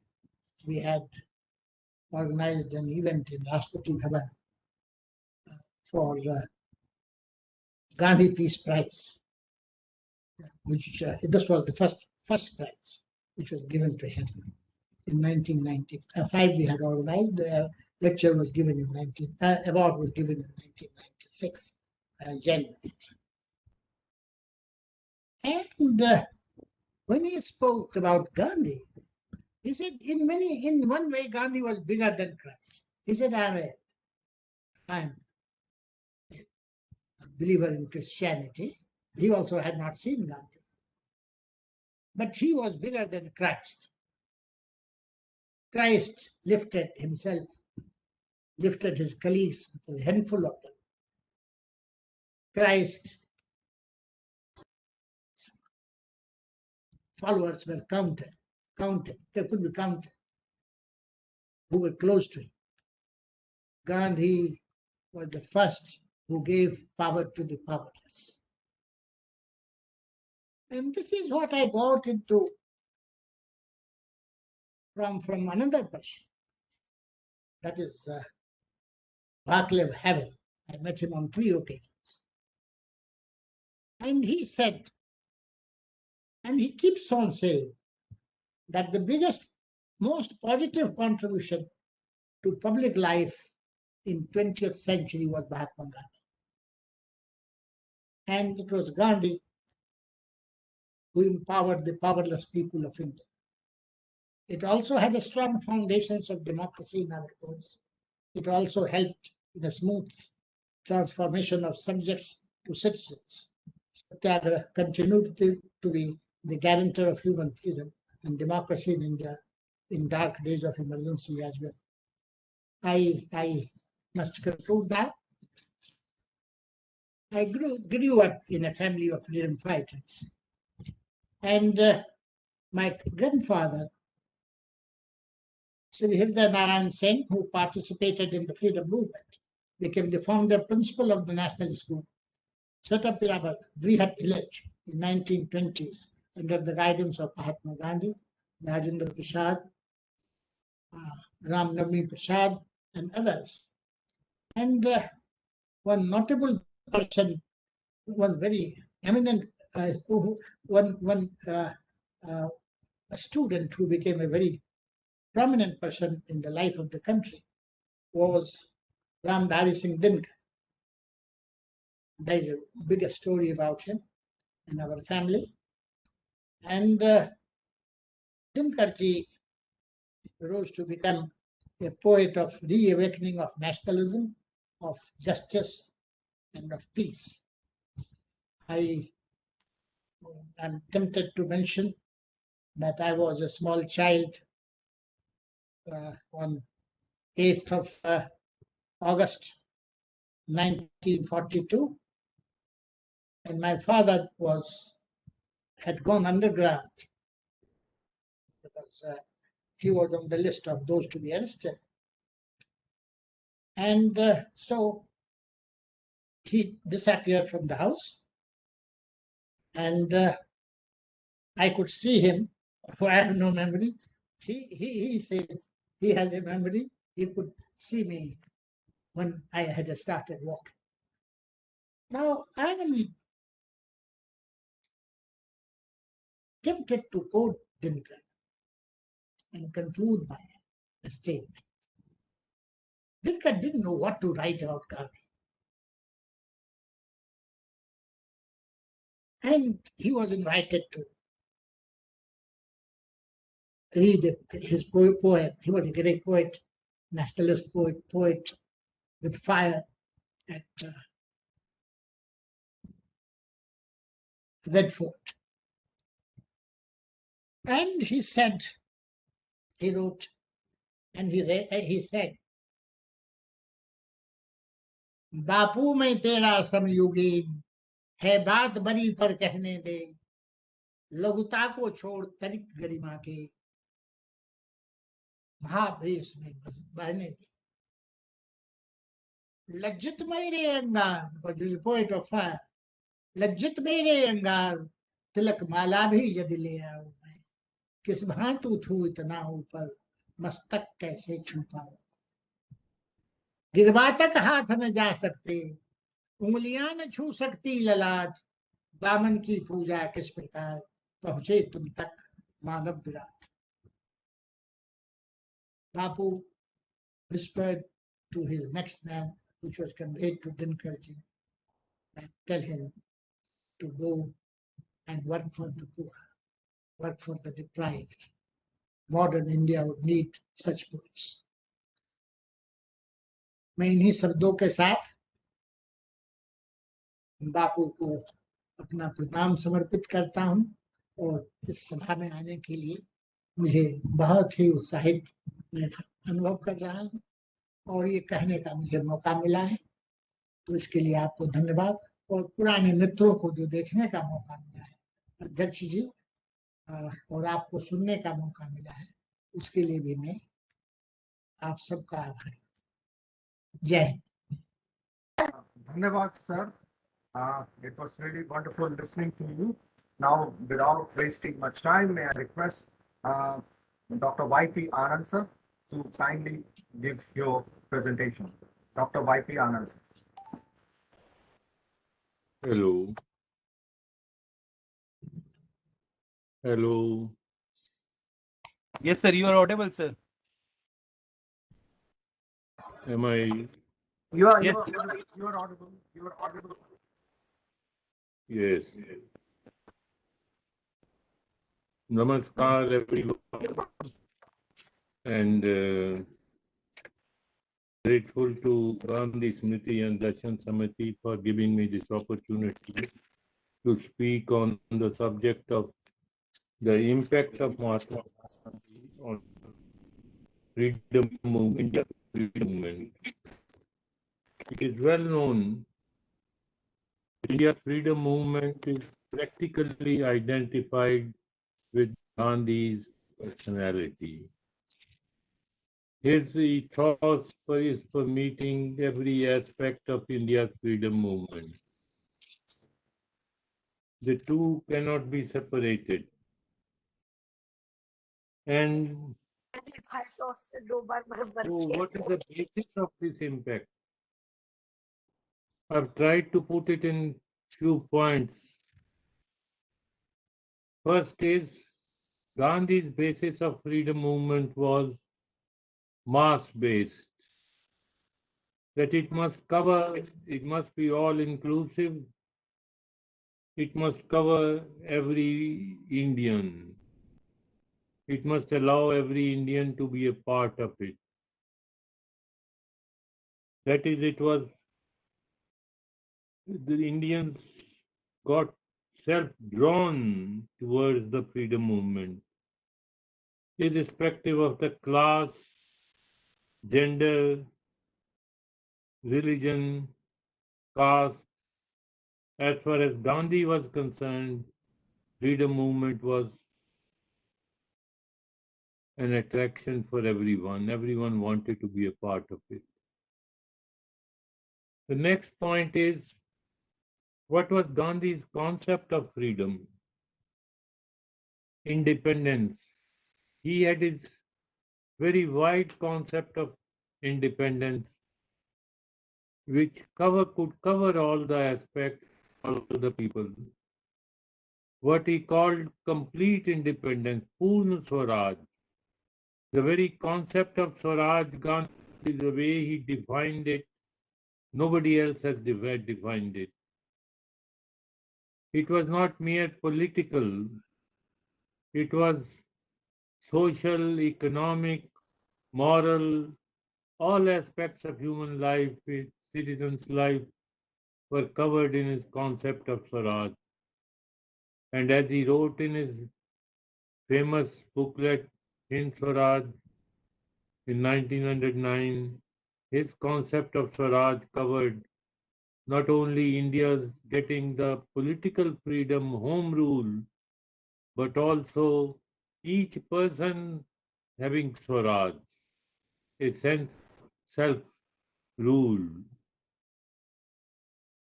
And another aspect of Gandhi's concept of freedom was what he started thinking in South Africa itself when he studied John Ruskin's book, Unto This Last.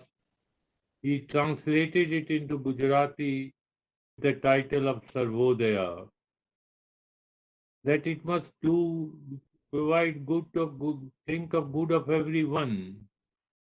It is a freedom for every, independence for everyone. So his concept of freedom, Swaraj, independence, that itself was one of the biggest impacts on India's freedom movement. Then the next point is, he was very particular, absolutely particular about the means to be adopted for fighting for independence. The means must be non-violent, ethical, moral, in all aspects. It's a very big subject. The means, how it evolved, his ideas evolved in South Africa, when for the first time he told a collection of 3,000 Indians in Johannesburg that they must oppose the new bill which divested Indians of freedom of franchise, but at the same time do it in a way which is self-sacrifice, not violence. And he called it first passive resistance, but then by and by he selected the title Satyagraha, holding on to truth. So his concept of truth and non-violence permeated it, covered all aspects of India's freedom movement. And the best I suggest is reading two chapters of his autobiography. The introduction, the first and the last, the farewell. These two cover his basic ideas of what meant by truth and non-violence. Truth as the sovereign principle. He said he could worship God only as truth and not in any other manifestation. And a person, if he has to be truthful, he has to be humbler than the dust. And there is no other means of getting a vision of truth but through complete observance of non-violence. Non-violence in thought, word, and deed. Ahimsa. And how he has connected these two words with God, with everyone living as a humbler, the humility as lower than the dust, and treating every individual, every creature as equal to oneself. For that he says, I must worship God as truth. And his ideas of self-purification, of character, these are very well described in those two brief chapters in about 3 to 4 pages in his autobiography, the introduction and the farewell. So that is a means to be adopted. He was then the means must also cover the weakest person unto this last, Sarvodaya, and how he started while in India and before that in South Africa, he started thinking, adopting, and then developed them in India as the constructive program. That is the non-profit sector of economy. Thinking of the good of the others, of service of the others. And another then aspect was those people who came into the freedom movement as volunteered. They came into its leadership roles. He was very sure that they must have an idea of service. So service of society. They are there for service. That is how he developed his own character in South Africa. And that is the impact he gave to the India's freedom movement. Our leaders were known to be selfless. They were not going for any money or anything. Those days in the freedom movement, they were there for self-sacrifice, for service, for constructive work, and what he prescribed for everyone when he wrote from the jail those letters that ashram vrat, ashram vows, ashram observances. That is those 11 points, how a people, starting with truth, non-violence, brahmacharya, etc. So Gandhi gave a certain very, very different character to the people who would be coming to the freedom movement and trying to lead it at various levels. This was another aspect, another very great impact. Now,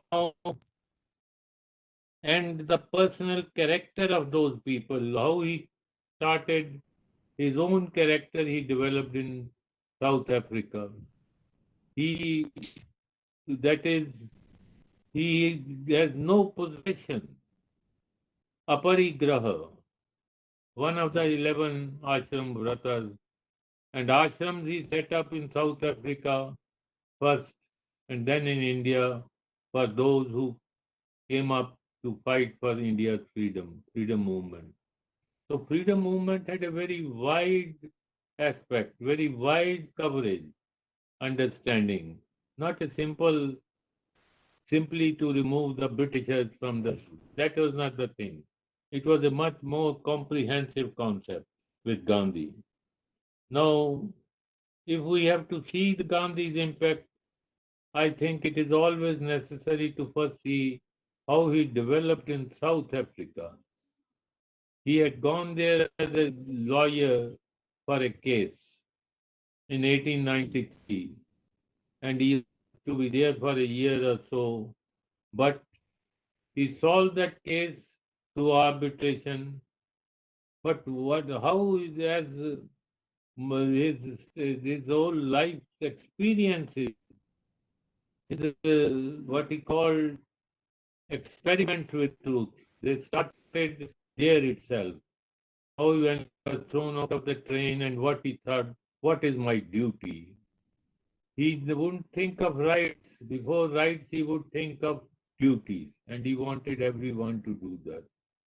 And how there, when he was coming back, he found that Natal Assembly had passed a law bill, the Indian franchise, and he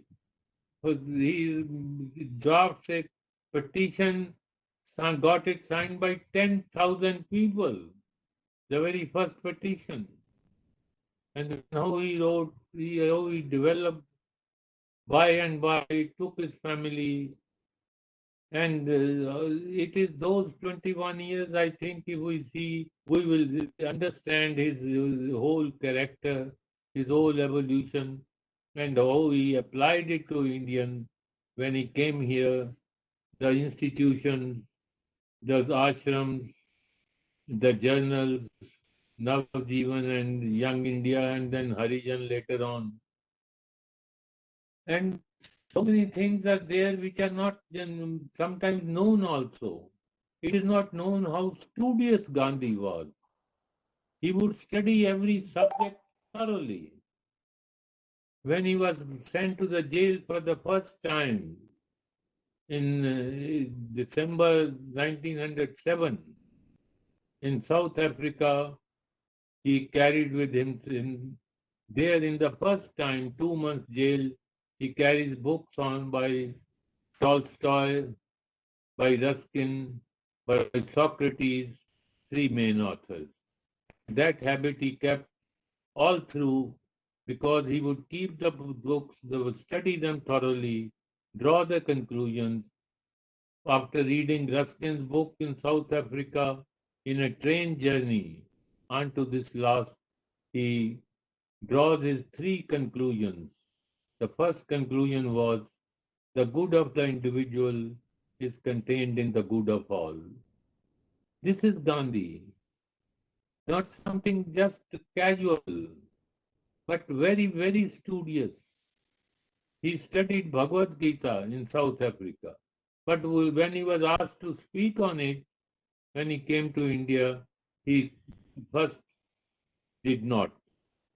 When he was first sent to the jail in India, 1922, non-cooperation Satyagraha, he, amongst the books he carried with himself to the jail were commentaries on Bhagavad Gita in Gujarati.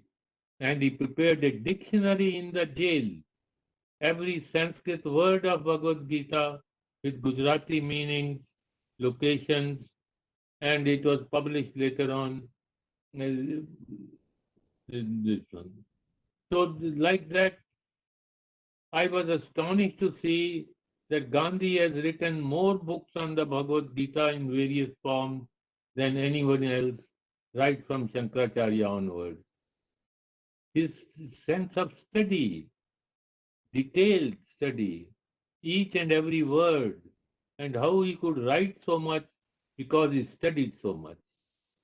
So I think Gandhi's impact, we have to see how he kept himself in touch with the leaders of India's freedom movement, how when he came to India, his experience of South Africa, setting up ashrams for the Satyagrahis, for people who will be volunteering for the working for the freedom movement, and then his whole the way he attracted everyone felt drawn to him. He didn't have to say that I am the leader. He was the leader. And then how in India his South Africa is of course a very serious study to be done from one end to the other end. But in India also when he came, how he first took up smaller satyagrahas like Champaran, textile workers strike, his fast. Then 1921, he goes around India and then he finds people cannot afford to have a shirt and he reduces his dress to a loincloth dhoti. And in the same year, he propagates boycott of the foreign cloth. So many things. For him, freedom movement was not a political struggle alone. Then by and by he develops, involves people.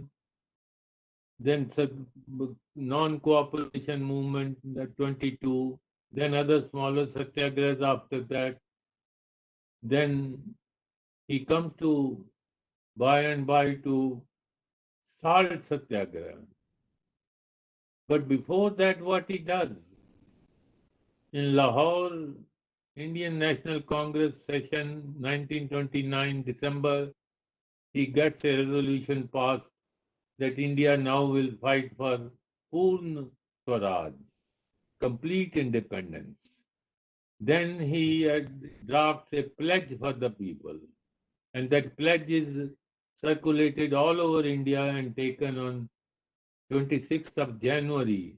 That is how 26th of January became a historical date for India later on after its independence. Then 12th of March, he starts with a few people from his ashram, he starts his salt march, Dandi march. People laughed at him.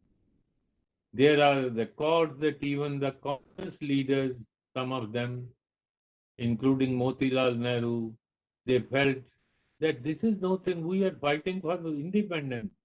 And he has brought in this salt. What has salt to do with this thing? Salt tax. But he slowly went on. Similarly, the Viceroy wrote to London that he's an old man gone walkie-talkie, let him go on, let him walk.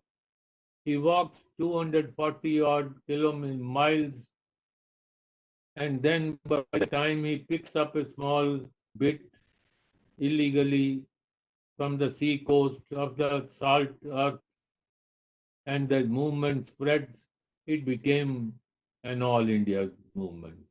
Everyone was astonished. He was arrested. Then the viceroy calls him for an interview.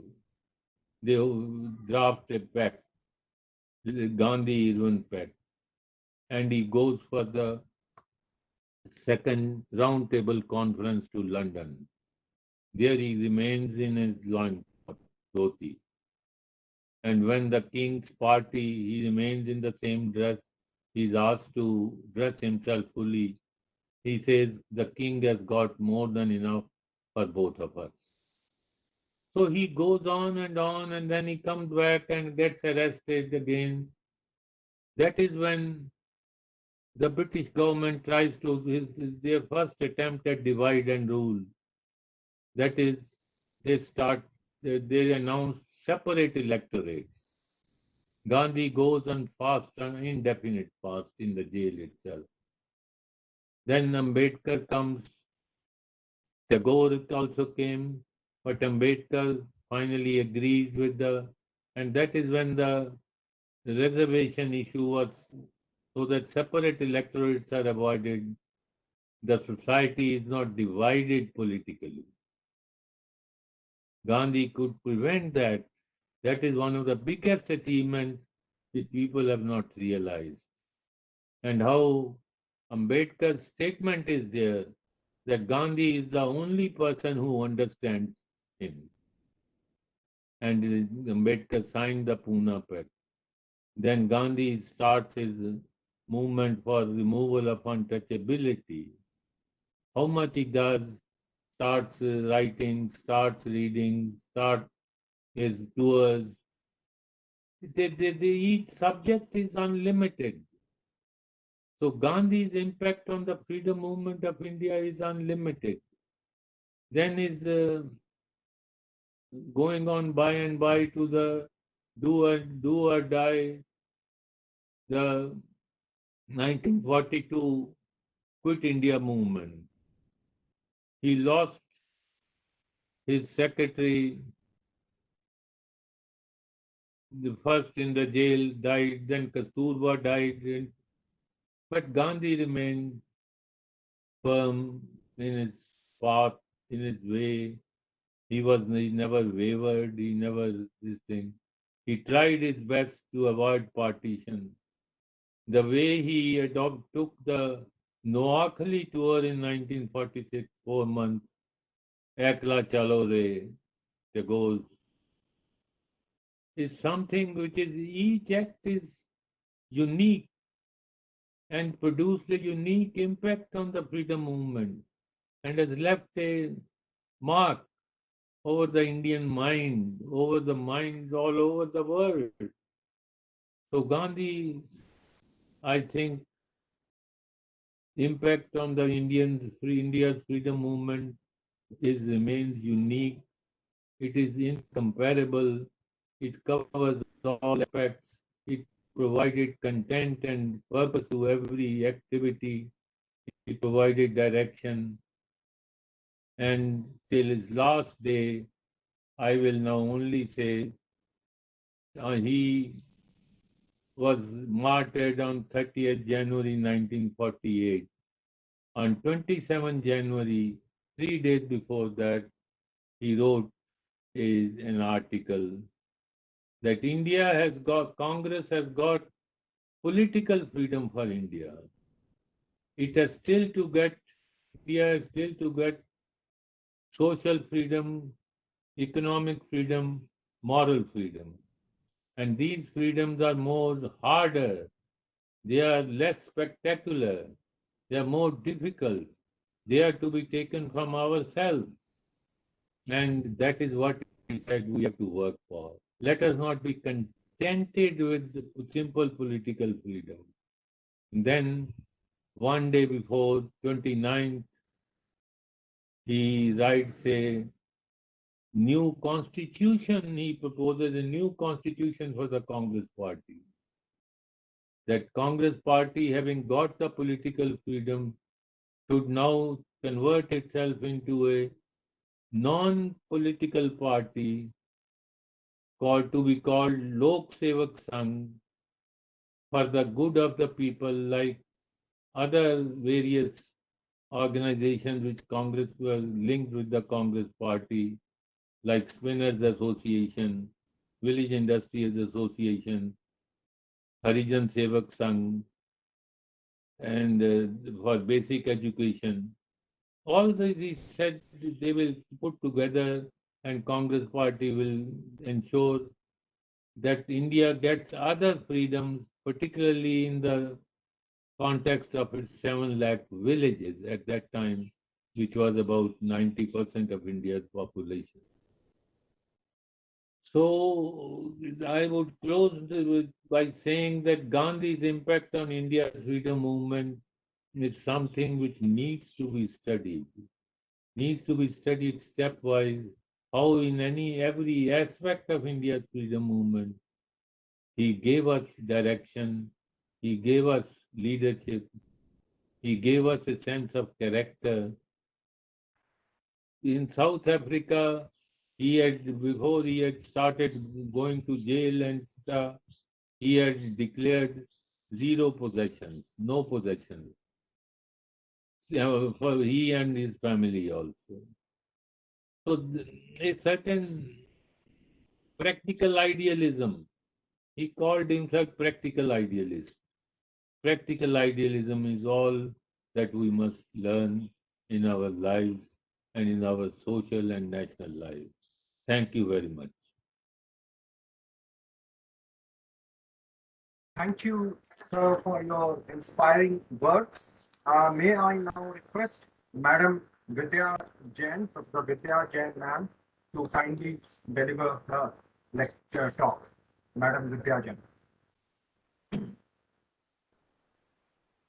I can't see myself, Veda. Sorry? We can see you. We can see you. Okay. नमस्कार और परम श्रद्धेय professor Subbarao जी के चरणों में चरण स्पर्श करती हुई जयपुर से ऑनरेबल डॉक्टर बीपी सिंह साहब, Dr. YP Anand Saab, and thank you very much, Dr. Veda, for putting me in such a challenging situation. You know, after listening to 3 powerful speeches, I don't know what I'm going to do here. But I'm asked to say something on the constructive programs of Gandhi and its impact on Indian society.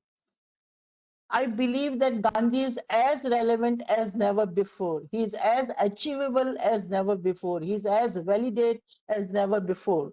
Intellectuals all over the world are looking at Gandhian ideas and Gandhian ideals as third model of development. because the two prominent models of liberal capitalism and Marxist Leninism have failed tremendously. Here is a model. Here is a design of social egalitarian democracy, which is pro-people, which is pro-poor, which is pro-shramik, which is pro-kisan, which is pro-women, and which is pro-Dalit, and above all, which is pro-Mother Nature. When we read Gandhi's autobiography, we can see, how he transcends from a micro individual to the macro world level, or even go beyond this worldly problems and travels to God, spiritualism, and moksha. From a philosopher of truth and ahimsa to a great mass mobilizer who has invented such a ever favorite and ever successful technique of Satyagraha, because the whole of the world is looking at Gandhi as a political strategist. His immense contribution in the national movement of India, as Dr. Y.P. Anand has just mentioned, is historic. His charismatic leadership involved people, women, and made the Indian national movement a mass movement. Gandhi believed that there should be two integral dimensions of any campaign to transform system of oppression and injustice. Those was a front stage satyagraha of active non-violent resistance, but there was also the constructive work to create alternatives to the system and practices that were in need of change.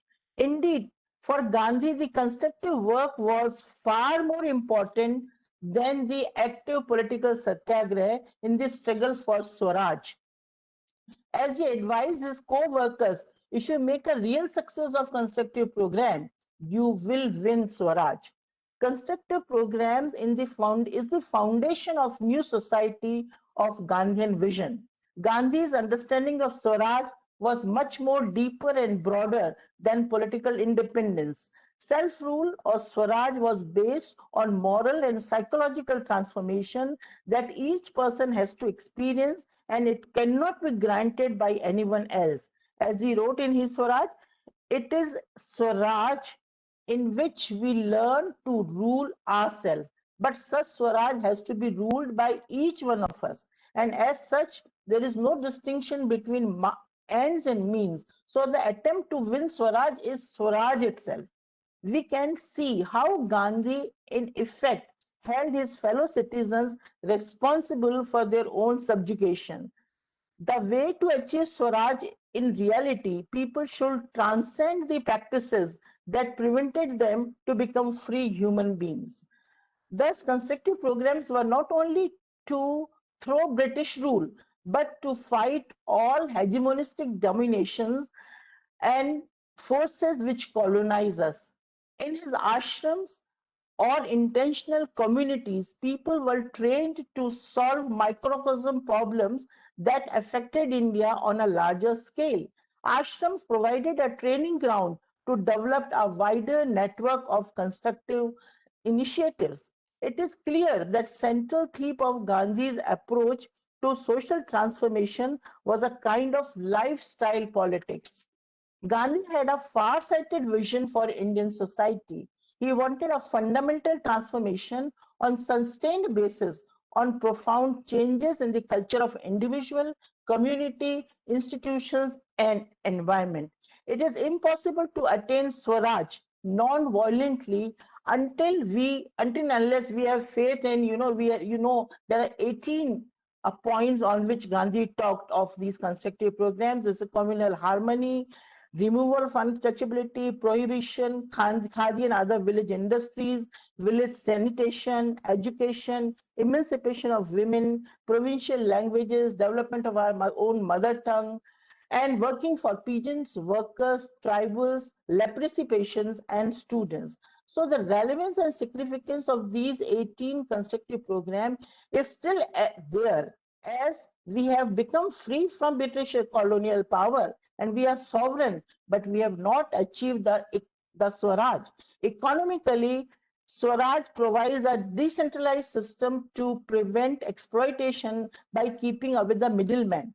Politically, it calls for the participation of majority of people, which equal distribution of responsibility. Educationally, the citizens will secure the development over their body, mind, and soul. Culturally, it will raise the level of every citizen through values of love, compassion, and service. And as I'm asked to speak on, the impact of constructive programs on Indian society, I will just touch one sector on which nobody has pondered, which is the sector which is very, very affected, which is poorest of the poor, which is last in the development regime, and that is women. Gandhi's constructive programs involved women largely at all levels.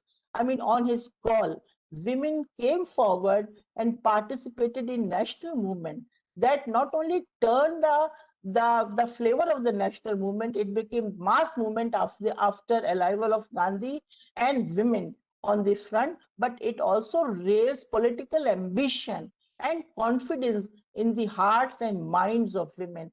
On his call, women came out, whether they were in pardas, whether they were carrying small children, they came in front and they participated in national movement. Not only that, for the eradication of social evils, and especially vis-a-vis women, whether it was dowry, whether it was child marriage, whether it was status of women, polygamy, and all kinds of things, the women was really touched by Gandhi, and there was an attack on this. Gandhi said, girls should choose not to marry, but never opt for dowry. Gandhi asked for, there was a call, Congress के अधिवेशनों में गांधी लगन की बात होती थी, simple marriage, just by exchanging garlands there can be a marriage. So he attacked this the long lasting social evil of dowry. So these are very, very important. And finally, which is very important, is Gandhi constructs a new women. Gandhi constructs a new individual, because for all the Gandhian solutions lie in individual. And Gandhi says women has love, care, compassion. She's she's a mother, but she is also firm and she is courageous. Gandhi gives lot of many examples from tradition how women can really protect herself on any attempt which is made on her chastity and honor. He gives one example of Draupadi. When Mahabharat में जब द्रौपदी का चीर हरण होता है, तो द्रौपदी कृष्ण का आह्वान करती है, और कृष्ण कोई ईश्वर नहीं है, कृष्ण वो स्त्री की भीतरी ताकत और इनर रिजोल्यूट विल है. और कहने का तात्पर्य है कि गांधी की नजर में हर स्त्री इतनी ताकतवर है. कौन है स्त्री? गांधी कहते हैं, who is a woman? Women is, I'm quoting Gandhi, women is mother of man, and she forgets, the joy of creation.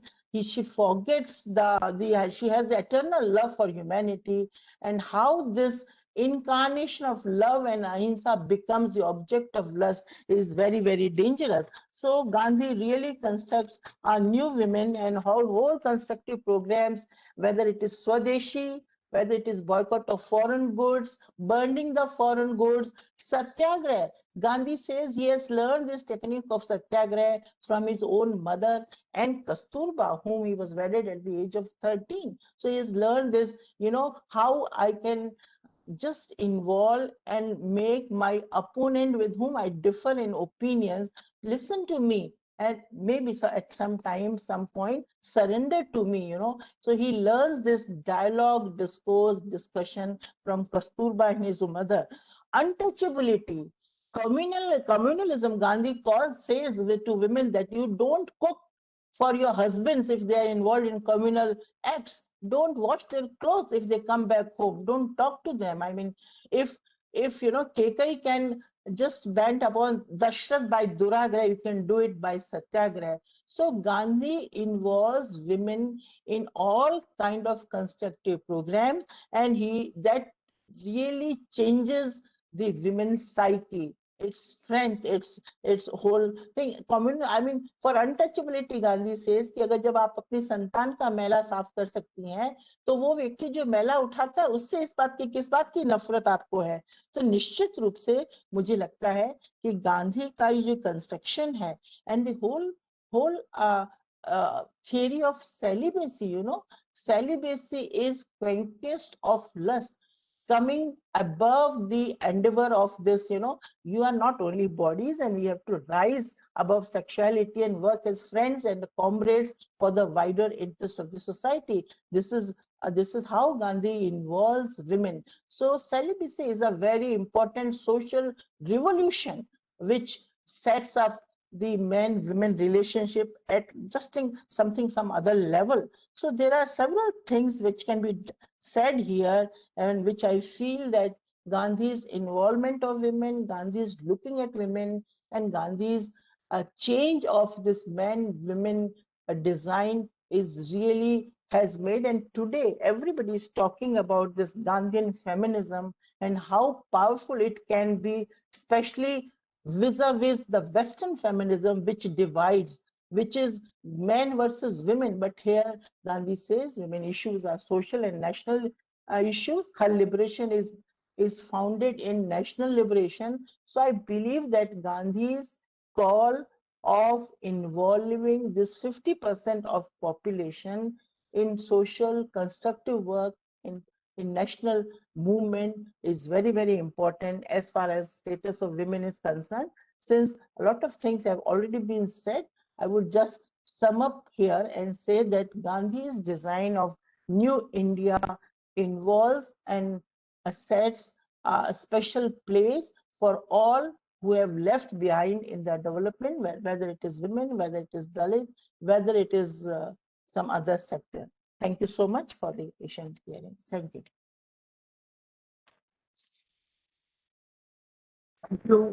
Thank you, ma'am, for giving interesting explanation on Gandhi's vision of woman and the role of women in the freedom struggle. Friends, it has been a wonderful session, this National E-Conference that we could organize. All our esteemed and panelists, our esteemed chairperson, Dr. N. Subbarao sir, Dr. VP Singh Saab, who gave the keynote address, and the guest of honors for the program, Dr. YP Anand and Professor Vidya Jain ma'am. So it was a wonderful session for all of us, and most importantly, a lot of learning experience on so many different dimensions of impact of Gandhi in the freedom struggle. And I'm sure all of you who are here in this platform, in this program, you have all learned something or the other from this very, very esteemed guests and panelists who spoke today. I sincerely thank each one of you and the panelists who have given their valuable and precious time for this e-conference. And I'm sure we will continue to have these kind of interactive sessions in the near future also. Thank you very much for the day, and we find that we can close the program now. Thank you very much. Thank you so much. Thank you, everyone.